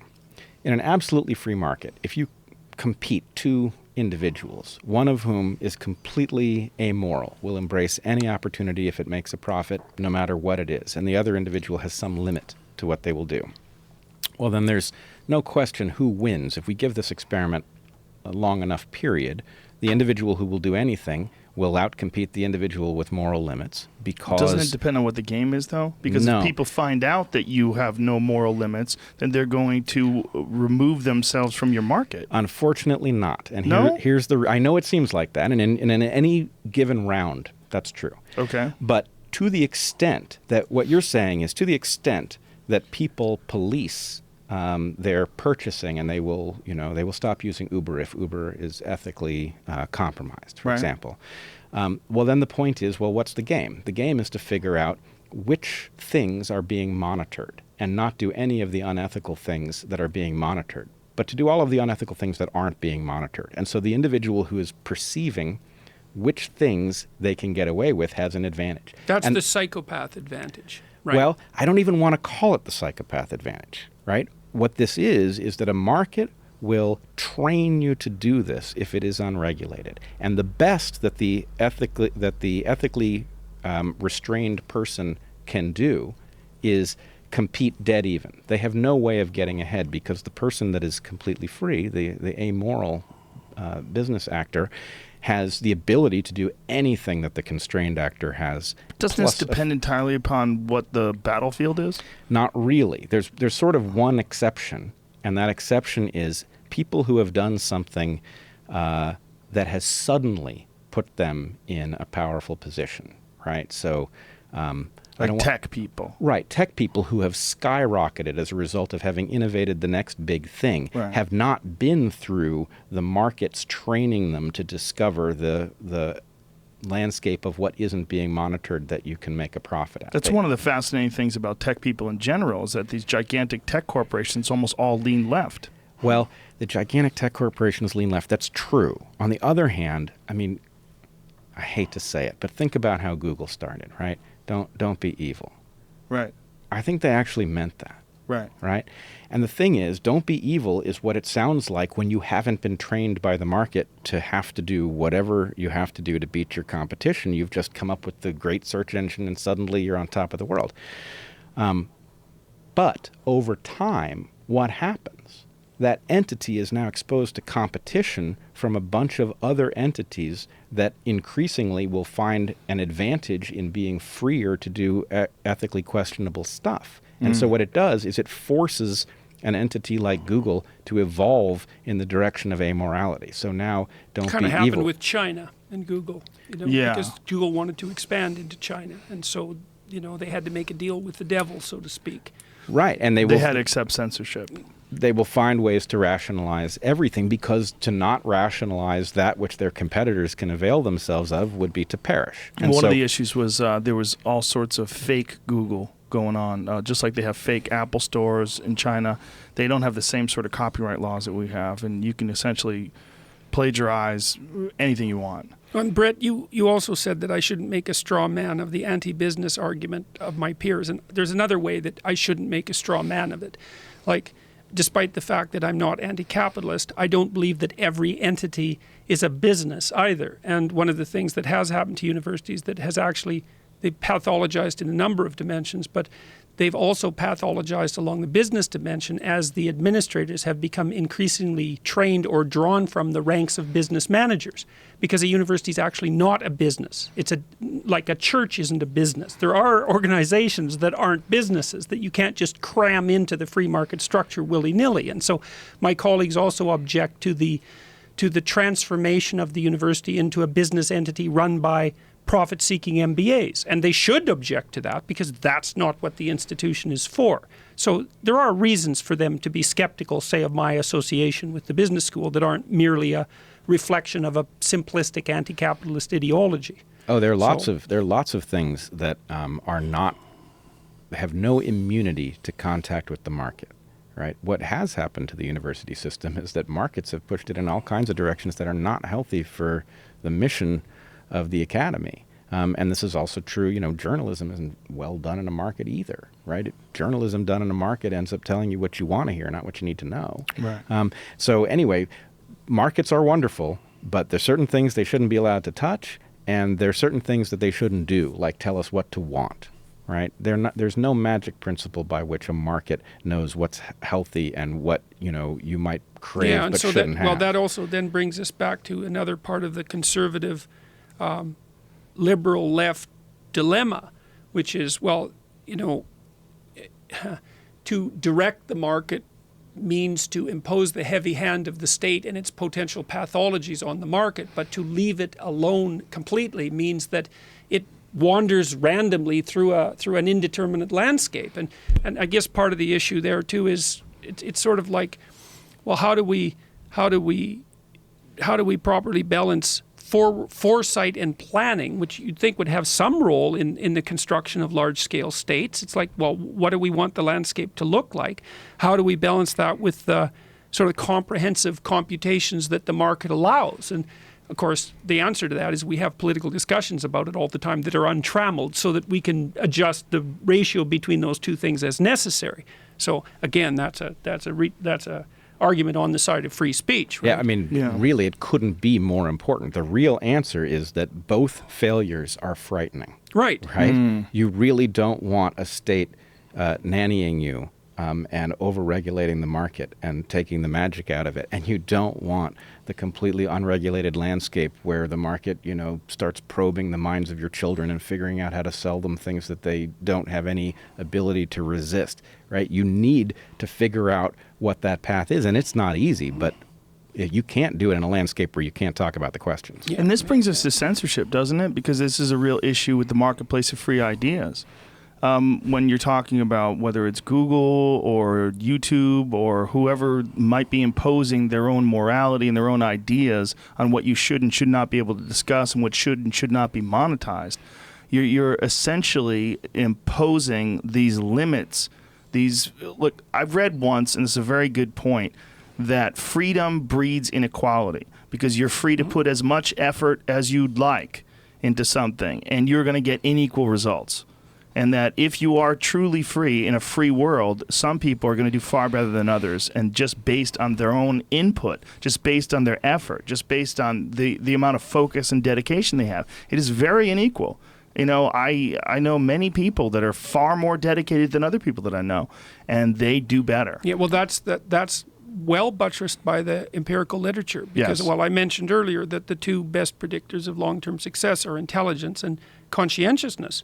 And what intelligence is probably something like the number of credible operations that you can manifest in a given period of time. It's something like speed. Now, it's not only that, but speed's a big part of it. So if what you're doing is working and you can do it faster, that works better. Okay, that's pretty damn straightforward. And the next thing is, well, conscientiousness. Well, conscientiousness would be something like how many of those cycles of effort are devoted to that specific task. And it turns out that if there's a relationship between the effort and task success, more effort is better. And so I can give you some indication of the power of that. So if you have good measures of conscientiousness and IQ, you can predict someone's success in a competitive landscape with a correlation of about 0.6. And what that would mean is, imagine that you tried to pick people, you just said randomly you're going to be a success in the top half of the successful people, say, and you're going to be in the bottom half. You'd have a 50% chance of making that selection correctly if you did it randomly. If you did it informed by the results of a good cognitive test and a conscientious test, you'd be right 85% of the time. So you could say with 85% accuracy, which of two people would be more likely to be in the top 50%. So it's a whopping effect, and it's actually some validation for the essential integrity of our system, because we hope, given that it's essentially an open meritocracy, that smarter, hardworking people would do better, and they do. Now, other factors apply. Corruption, for example. Lots of factors apply. I mean, for one thing, wrapped up in IQ is a big question, which is how much of the differences in IQ that exist is democratizable. That is to say, how much of this is the result of environments that aren't enriching, or there's lead in the water, or who knows what. Yep. Not enough vitamins. Right. My sense, actually, my intuition based on what I know biologically is that a huge fraction, maybe all of it, but a huge fraction of differences in IQ is actually could be generalized, and that's part of equal opportunity. It's not an equal opportunity. See, I'm way more pessimistic about that, and that's partly because, I mean, maybe because I spent a lot of, because I'm interested in the amelioration of differences, you know. So, for example, that's why I built this future authoring program. It's like, hey, if we can figure out how to make people more effective, well, let's do it. So I scoured the literature on IQ enhancement, and it's bloody dismal, man. Well, it's rough. It's very, very difficult to put together a cognitive training program. Like, some things have worked in a major way. Like the fact that people aren't starving has moved the bottom of the IQ distribution way up over the last 100 years. That's been like a walloping success. But a lot of the things that we hoped would work, like Head Start's a good example of that. You know, Head Start was part of the American War on Poverty, and the idea was you'd give, you know, deprived kids a leg up early before they hit school, and start training them cognitively earlier. And the hope was that you'd get a Pareto thing going where they'd be a little smarter in kindergarten, and then they'd do a little better in grade 1, and that would make them do even more better in grade 2. Do better in grade 2. But what happened was that the kids who went through Head Start actually did get a cognitive jump on their competitors, but all the other kids caught up by grade 6. And by grade 6, there was absolutely no effect whatsoever of the training program left. Now, Head Start did have a couple of benefits. One was fewer teenage pregnancies and fewer dropouts. But that was probably because the kids who got into Head Start were either socialized better, or that some fraction of them were removed for some time from extremely toxic environments just while they happened to be at Head Start. But it didn't produce the cognitive improvements that everyone, right and left, were equally hoping for. Yeah, but this is in some sense, it's a very much an uncontrolled experiment, right? Absolutely. Because A, Head Start starts late. Yep. And B, it doesn't insulate you from all of the stuff that comes along with growing up in the deprived neighborhood. And so, absolutely. Anyway, and also, we really don't know what the truth is of human IQ. And there are some results that suggest some things that are not hopeful. On the other hand, some of them just simply run afoul with the biological realities of intelligence. Well, here's a good example of the lack of malleability. I mean, there's a couple of things. The first is that we may already be at a point of diminishing returns in terms of eliminating individual differences in IQ, because everyone has central heating, everyone has air conditioning, everyone has enough food, everyone has access to an infinite pool of information. So you could say even if you're in a deprived environment but you're smart, the intellectual landscape is wide open to you. Now, I'm not saying that's the case, but you can make a case for that. But the more dismal end of the biological research on IQ shows things like if you take identical twins at birth and you put them in adopted out families, that the IQ of the adopted out twins is much closer A, to the original biological parents than to the adoptive parents, and B, almost perfectly correlated with one another, and that correlation increases as the separated twins age. So let's say you had a twin, you were both adopted out at birth. We test your IQs at 4. They're fairly close. They're closer to your biological parents than your adoptive parents. But then we test you every year until you're 60. By the time you're 60, no matter how long you've been separated as an identical twin, your IQ score is so much like your twin's IQ score that it's as if the same person was being tested twice. And that's a really complicated one, because you think, well, as twins travel through the environment and accrue different experiences, their IQs should diverge. Like, obviously, that's not what happens. They converge. So there are a lot of places to critique that. For one thing, there aren't very many identical twins raised apart. It's a small sample. This is definitely true. Those identical twins raised apart carry with them whatever effects there were from before they were born, for example. Sure, and they look the same. And so if they've been damaged by an environment that was unhealthy for their mother when she was pregnant, then they would carry that through, and it would show up as a similar IQ later in life, so that one really wants to see that this is true on the positive side, not just the negative side. So anyway, I'm not saying that there's nothing to it. I'm really saying I think we don't know. It's very early in this. But what I can say, and I think, a couple of the things that we've settled on in this conversation already are that an environment in which we can say anything, that we can advance any argument and test it. It doesn't mean that that argument is protected, but that any argument can be advanced and then challenged, that is inherent to navigating. And the other thing that I think we would agree on is that equality of opportunity is nothing but good. Right, a fair game with equality of opportunity. A fair game with equality of opportunity. And I guess one thing I would add, I don't know if we would agree on this, but you were talking about the fact that, I forget which thing exactly, but that a system based on merit produces inequality, because people will... Freedom. Yeah, that freedom produces inequality. That's not necessarily a bad thing, but it doesn't mean that we are obligated to ride it all the way down.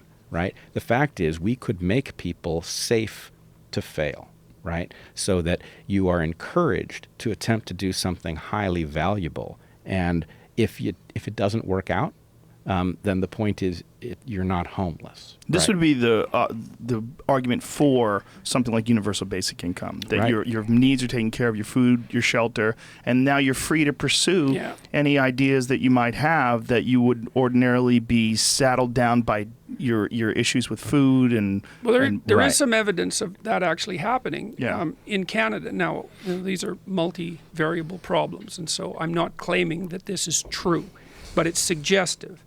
The rate of entrepreneurial activity in Canada is actually higher than in the United States. And one reason for that appears to be the fact that if you're 25, 27, let's say, and you have a family, you can quit your job and start a startup and you don't lose your health care. Right? And so now, the issue of universal health care is obviously a very thorny one, and it's not like the Canadian system works perfectly, but it doesn't work too badly, and we've been able to manage it for about 50 years. There's artificial scarcity in the system, and the delay times are longer than they would be if you flew to the Mayo Clinic and bought your health care. Like, I would say that at the high end, the American healthcare system is better than the Canadian healthcare system.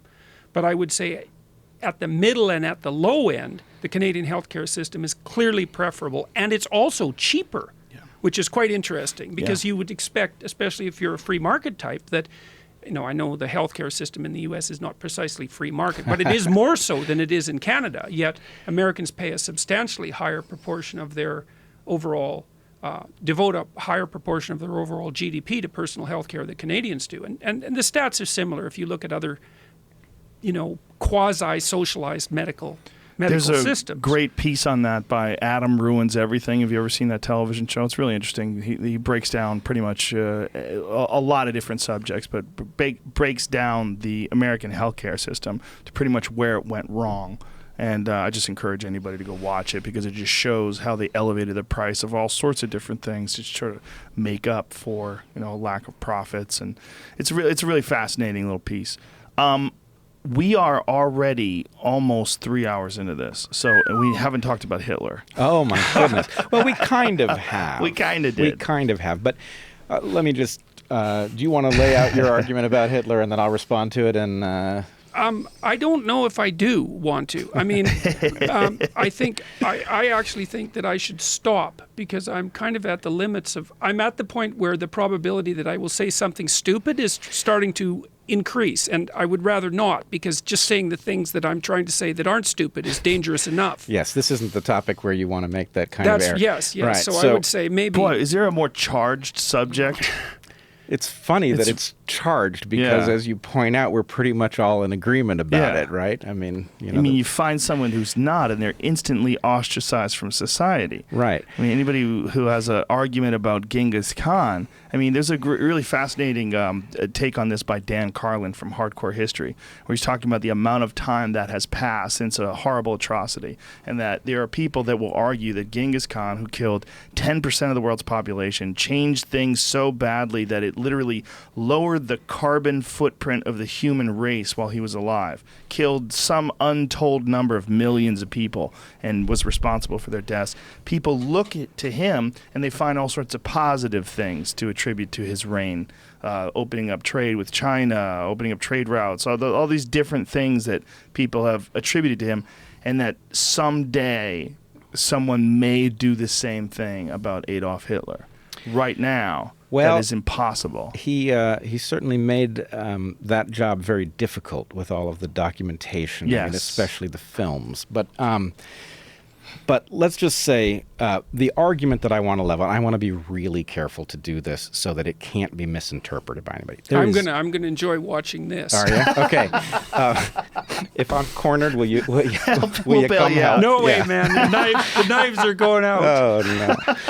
Okay. So my argument from all those years ago in my paper that I did for Bob Trivers that I mentioned at the beginning was that Hitler was a monster, as we all know, but he was a rational monster.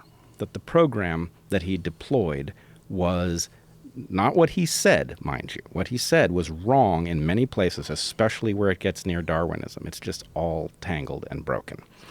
But what he did was rational from the point of view of increasing the amount of resource that was dedicated to producing members of his population.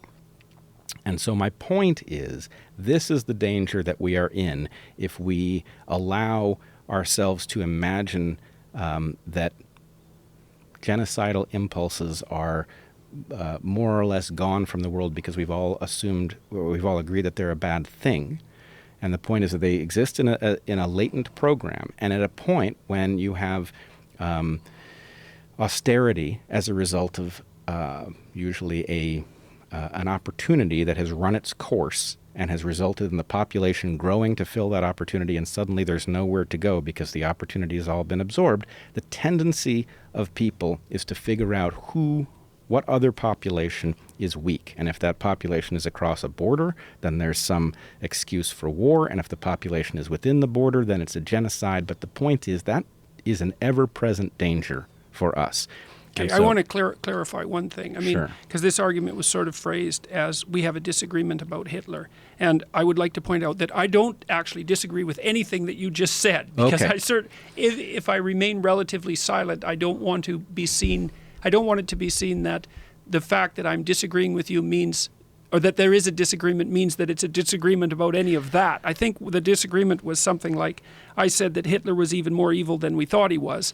And I think, and correct me if I'm wrong, you're pointing out the danger of assuming that you can put Hitler in he was just a monster box and don't think about it anymore. And I would say I agree absolutely with that. I mean, I've studied Hitler a lot, and there's a bunch of things that you can't say about him. You can't say he was stupid. Right. You can't say he was without artistic talent. You can't say that he was a poor organizer. You can't say that he wasn't charismatic.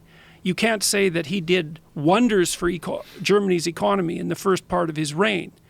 And so it's very necessary if you're dealing intelligently with a true monster that you give the devil his due. Yeah. So I think the thing that I saw in your video was your argument was that as he was losing, instead of putting the genocide on pause and winning the war, that he ratcheted up the genocide. Yeah, I don't know if it would really be. I don't think it's necessarily fair to say that it was him that did that. Although I think he had a hand in it. It does appear to me that that's what happened. Right, and my point would simply be, and again, I couldn't possibly be less sympathetic with the individual. My point is simply that from an evolutionary point of view, if your objective is coldly to increase the number of genomes that are spelled the same way that yours are on Earth, that A, he did enslave those Jews who were most fit to work in service of the German war machine, right? That's what those camps are. Not all of the camps were work camps, but Auschwitz, for example, was both a work camp and a death camp. And so there was this tendency to enslave. And so let me ask you a question about this, because, I think you have to make a pretty tenuous biological argument to say that there's evolutionary utility in increasing the number of your kinsmen, but unless they're very close. But here's a slight variation of that. You tell me what you think about this. Is it reasonable to presume that a decent survival strategy is to homogenize your environment with regards to, under some conditions, to homogenize your environment with regards to racial or ethnic differences to decrease the probability that you and yours are going to be killed? Oh, yeah. Again, no defense of this, yes. But you are right that to the extent that there's another population that's distinct, that population, even if it is small and has little power now, might not be small and have little power later. And so undoubtedly that program is there too. Okay. But I would say that the tendency to believe that evolution only functions at the level of kin when you're talking about very close relatives, I believe is an error that is the result of the fact that evolutionists early on wished to operationalize fitness. And it's very hard to operationalize fitness across population level differences. And so they built a definition that is about immediate kin, but there's no logical reason to imagine that peters out at the edge. That's fine. All I'm arguing is that what Hitler did was go after a population inside his border that was more distantly related to the people who were his constituents, and then he went obviously after Eastern Europe and sought the future of Germany in Russia, and it took 12 million Russians to turn around the German war machine. I mean, those are military deaths. There were vastly more civilian deaths. But the point is, he did not succeed in doing what he set out to do, but he also didn't fail in the sense that he took a bunch of resources that belonged to a population that was more distantly related, and he got rid of those people. And by getting rid of them, increased the amount of resource that was available to Aryans. This has nothing to do. Genes are not interested in figuring out which genes are superior. All of the language about German superiority is nonsense. However, genes are very interested. I mean, they're obviously genes, they don't think, but they act as if they are interested in replacing alternative spellings. And so part of the reason that you're walking through this, just so that the track of this remains self-evident, is to caution people against, to alert people to the fact that the sorts of programs that Hitler both ran and elicited from people are lurking in our, let's say, in our genome, in our set of biological possibilities. And we have to be very awake to that fact on an ongoing basis. They are lurking in our genomes, which does not mean that we as adults have this as a possibility. Many people will not go along with this. Other people have it lurking to be triggered. And I think, what worries me is that Trump, I think very cynically, utilized this lurking program in order to gain office, that he played upon the fact that certain people were waiting to hear those noises. And what he said about Charlottesville, again, he did not go after the white nationalists the way Did you see the white nationalist response? Did you see? No. The Daily Storm had. Is that what it's called? I think One of the white nationalist papers had a breakdown of what Trump did, and that essentially at the end they were saying he didn't go after us, he didn't target us. This was very good. He was very clear that it was all sides, and that he never once targeted us. He didn't say anything bad about us. And then they said, "God bless Trump" at the end of it. There's a real tricky issue there about truth, because because my the free speech panel that I was a part of was canceled, I had to make comments in the Canadian media about Charlottesville. And so I really had to think about what Trump said, because the fact that there is reprehensible behavior on both sides of the extremes of the distribution is true. However, truth is a tricky thing because you have to take the temporal context into account. Because I would say you can imagine that there are white lies and black truths. A black truth is when you use the truth in a way that isn't truthful, just like a white lie is when you lie in a way that isn't harmful. You can use the truth to wound and hurt, and what that really means is that you've misused the truth, and so it's actually a complex form of lie. But what Trump did wrong, this is independent of whether or not he was actually engaging in manipulation or deceit, was he failed to specify the time and the place for the utterance, because what he should have come out and done was said, I unequivocally denounce the white supremacist racism that emerged in Charlottesville. Yes. And then he should have shut up.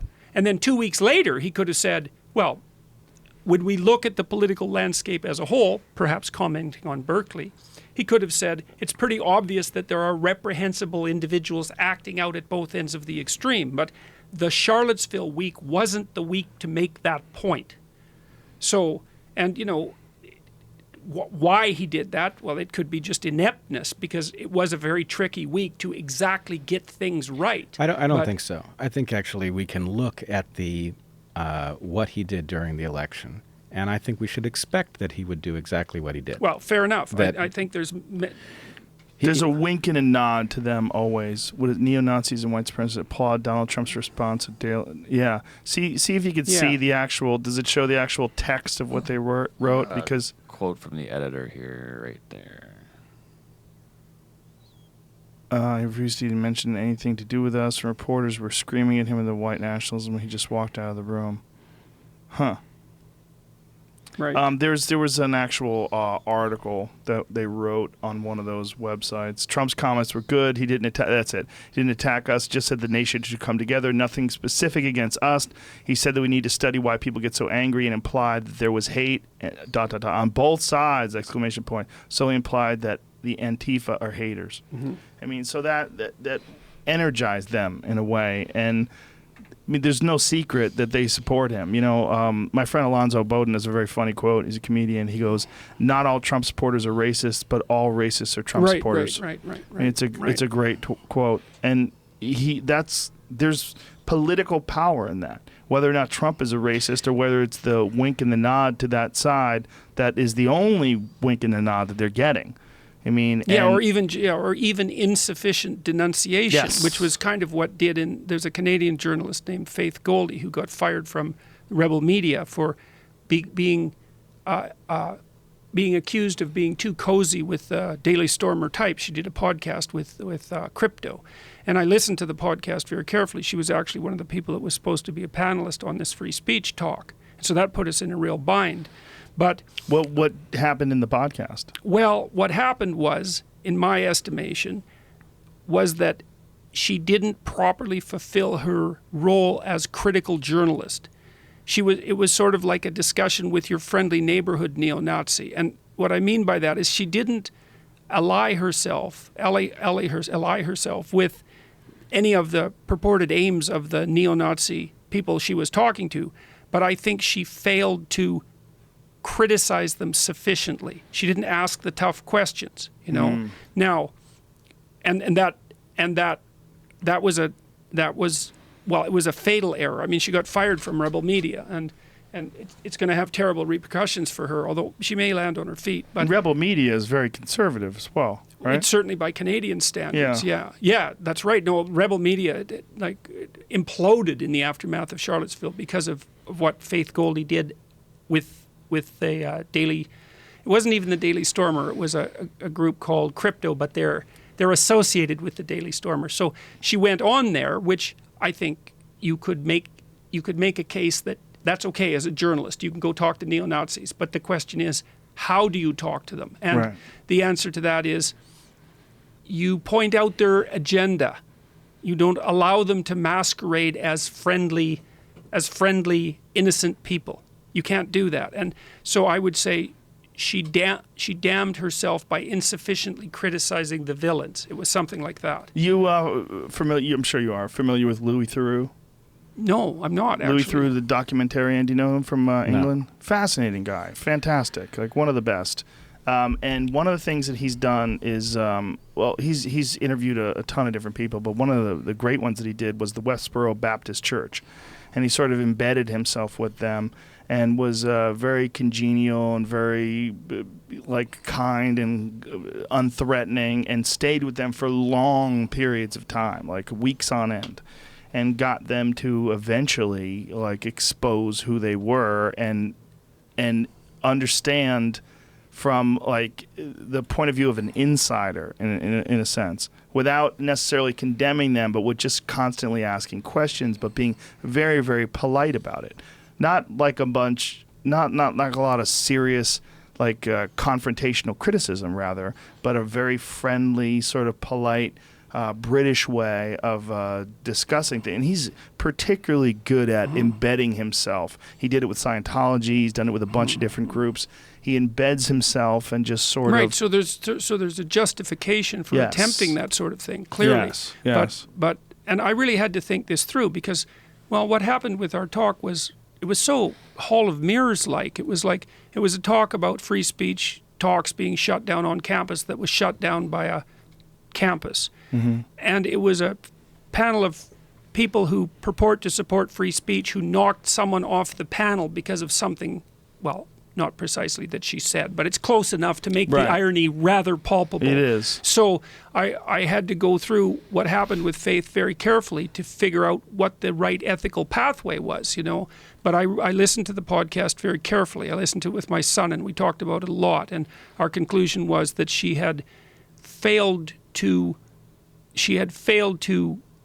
didn't ask enough tough questions. One would have done it, even, maybe. Two would have done it for sure. But it was the discussion was too cordial. And it could have even been cordial, to your point, because maybe that would have led to more discussions. Yeah. But it should have been cordial with one snake bite. That would have been enough. But is she required to make that snake bite? It depends on what you mean by required. Well, but my thought is to find out what these people really want and really we're really trying to achieve. Sometimes you don't have to be confrontational with them. You just got to allow them to be comfortable. Look, and Kamal Bell did that really great on his CNN show with the KKK. He sort of just allowed them to be themselves, and they became more and more comfortable with him the more time they spent with him, to the point where they're actually joking around with him. But you got to see the ugliness was so obvious and evident. And without him confronting them on it, without him yelling and arguing, you got to see it from him just being friendly and joking around with them. Now, nobody would ever accuse a black man like Kamal Bell with being a sympathizer with the KKK. He was in this inarguable position. No one could accuse him of it. This woman, I'm assuming, is white. That's where the problem lies. Well, one of many problems. If she was a black woman in the very same situation, like Oprah was in the past, like Oprah interviewed the KKK in the past, and she was never accused of being somehow or another a sympathetic person to them. Right, and somehow we have to raise the threshold of offense, there are lots of ways to contribute to the conversation. One of them may be to embed yourself and actually allow the world to see people who are doing something abhorrent in the way that they see themselves, so you can understand it rather just than being there asking questions. Right. You don't necessarily have to be like. What are you going to change them? I mean, being critical to them. I mean, just getting in arguments with them. I mean, you might be able to see something from that, from their response to like rational discussion about their issues. This brings us down a whole other rabbit hole, which maybe we could talk about at some point in the future, because this is a really interesting topic. You know, like part of the reason that I've been accused of being on the far right, say, or on the alt right, is because I've talked with people who perhaps are closer, what would you say, have an association network that might be more closely allied with that than people are comfortable with. But my attitude has been too, and I don't want to talk about this in much detail because it's really complicated, but the anti-left spectrum, let's say, is very confused, and it could easily tilt very rapidly into the hard right anti-left, which is the danger that you were describing. And partly what I'm hoping is that I can talk to people who might conceivably be on that developmental pathway because they're tired of being accused of implicit racism, let's say, and say, look, you can be anti-radical left without falling all the way into the far right, and here's how you might do it. But that means I have to talk to them, and then if I talk to them, that means I risk association with them, and that risks being tainted. It's a very tricky line to walk.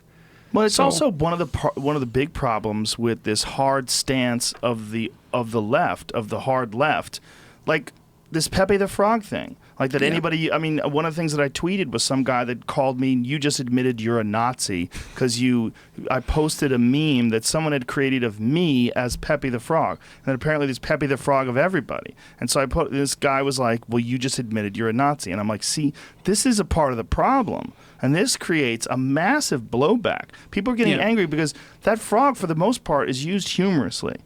And actually, you used the phrase defensive humor when we were talking. And it really is. And I think, I mean, I didn't mean to interrupt you, Joe, but no, please do. There's something about the idea that the effectiveness of this meme is that it tangles people with no sense of humor in knots. And and that's a huge part of why those things are generated. That's why they like it. That's exactly right. They love it. Right. Yeah. Yeah, I mean, I'm fearing that I'm saying something about this frog and that there's going to be something that's going to emerge that I should know about, that somehow I'm admitting something. But all I'm saying is what I see is a lot of people using it to taunt people who can't figure out. Yes, I think that's the vast majority of it. I do believe that. And I think the same thing about the Kekistani types is that's almost all humor.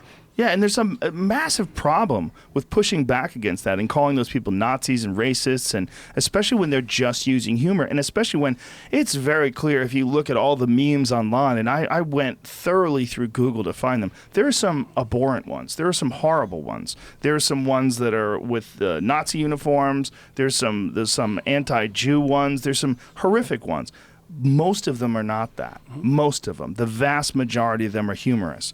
And again, these people are not coordinating. So if one person decides to make a Mickey Mouse racist meme, which, by the way, a lot of the early Mickey Mouse cartoons, you could just take a screenshot, and they're fucking tremendously racist. Right. Because dealing with the sign of the times. I mean, images of black people that were extremely cartoonish. You know, giant lips, black faces, the whole deal. Horribly racist. You could say Mickey Mouse is fucking racist. Don't go to Disneyland. No one's saying that, right? But they could. And this is the slippery slope. You start with the frog, you know? And, you know, first they came for Pepe, and I didn't say anything. Yeah, well, if the frog is racist, you start wondering what isn't racist. Exactly. Because it's a bloody racist. Cartoon frog. Well, you can make a cartoon about everything that has ever existed and make that racist. It doesn't mean that the frog is racist. This is where it's crazy. It's like, what percentage of people are making the frog racist? And then for the Southern Poverty Law Center to say that this is a symbol of hate now, this frog. Well, guess what? You just back these fucking people up against the wall and you shored their offenses because now they're realizing, oh, well, these people are mad. They're not just mad like angry, but mad, like insane. Like, you're not looking at this thing rationally at all. You're saying that a frog, where 99% of the memes are just humorous or silly, now the frog is a hate symbol. not only a hate symbol, but Nazi. White supremacist. Yeah. I mean, they're just drying up all of the space between their preposterous perspective and the nightmare at the other end of the spectrum. And the point is, almost all of us live in that intermediate space. Yes. So, yeah, it's almost all thoughts live in that intermediate space. Right. And there's a variability of all thoughts, you know, and there's flexibility of all ideas. And when you're talking about something where it's extremely humorous, you're talking about a humorous frog. I mean, goddamn, to call that all hate when sometimes it's hate. And by who? By whoever the fucking people are that did that hateful thing. Those are the people that are hateful, not the other ones that are using that frog for humor. I mean, this is the fact that this is an argument at all just shows how lost we are in these ideological arguments, this left versus right, extreme end of the spectrum, on one end of the field throwing rocks at the far end of the field. Yeah, it's most of us are in the middle somewhere. It's hopeless if we cannot have discussions about in the a middle. frog. Yeah, about a cartoon frog. A cartoon frog. Yeah. I mean, Jesus Christ. Well, It's that's so a nice. weird. That's a nice conclusion. Yeah, it might be. It might be. Listen, this was a lot of fun. It always this is. is great. And I'm glad you guys came up with this idea, and I'm glad we had the time to do it. Yeah, It was, me too, man. It was Thanks for fantastic. the invitation. Yeah, and thanks, my John. really pleasure. good to meet you. And, Jordan Peterson, what is your Twitter handle again? at Jordan B. Peterson. Yep. And Brett Weinstein. Brett Weinstein on Twitter. Yeah. Weinstein, I've been saying Weinstein. It doesn't matter. You're Is not it the first. interchangeable? Sorry. Sorta. Sorta. All right. But thank you guys. Really appreciate it. A lot of fun. Yep. Good Thanks, to see Joe. you again. Bye, everybody.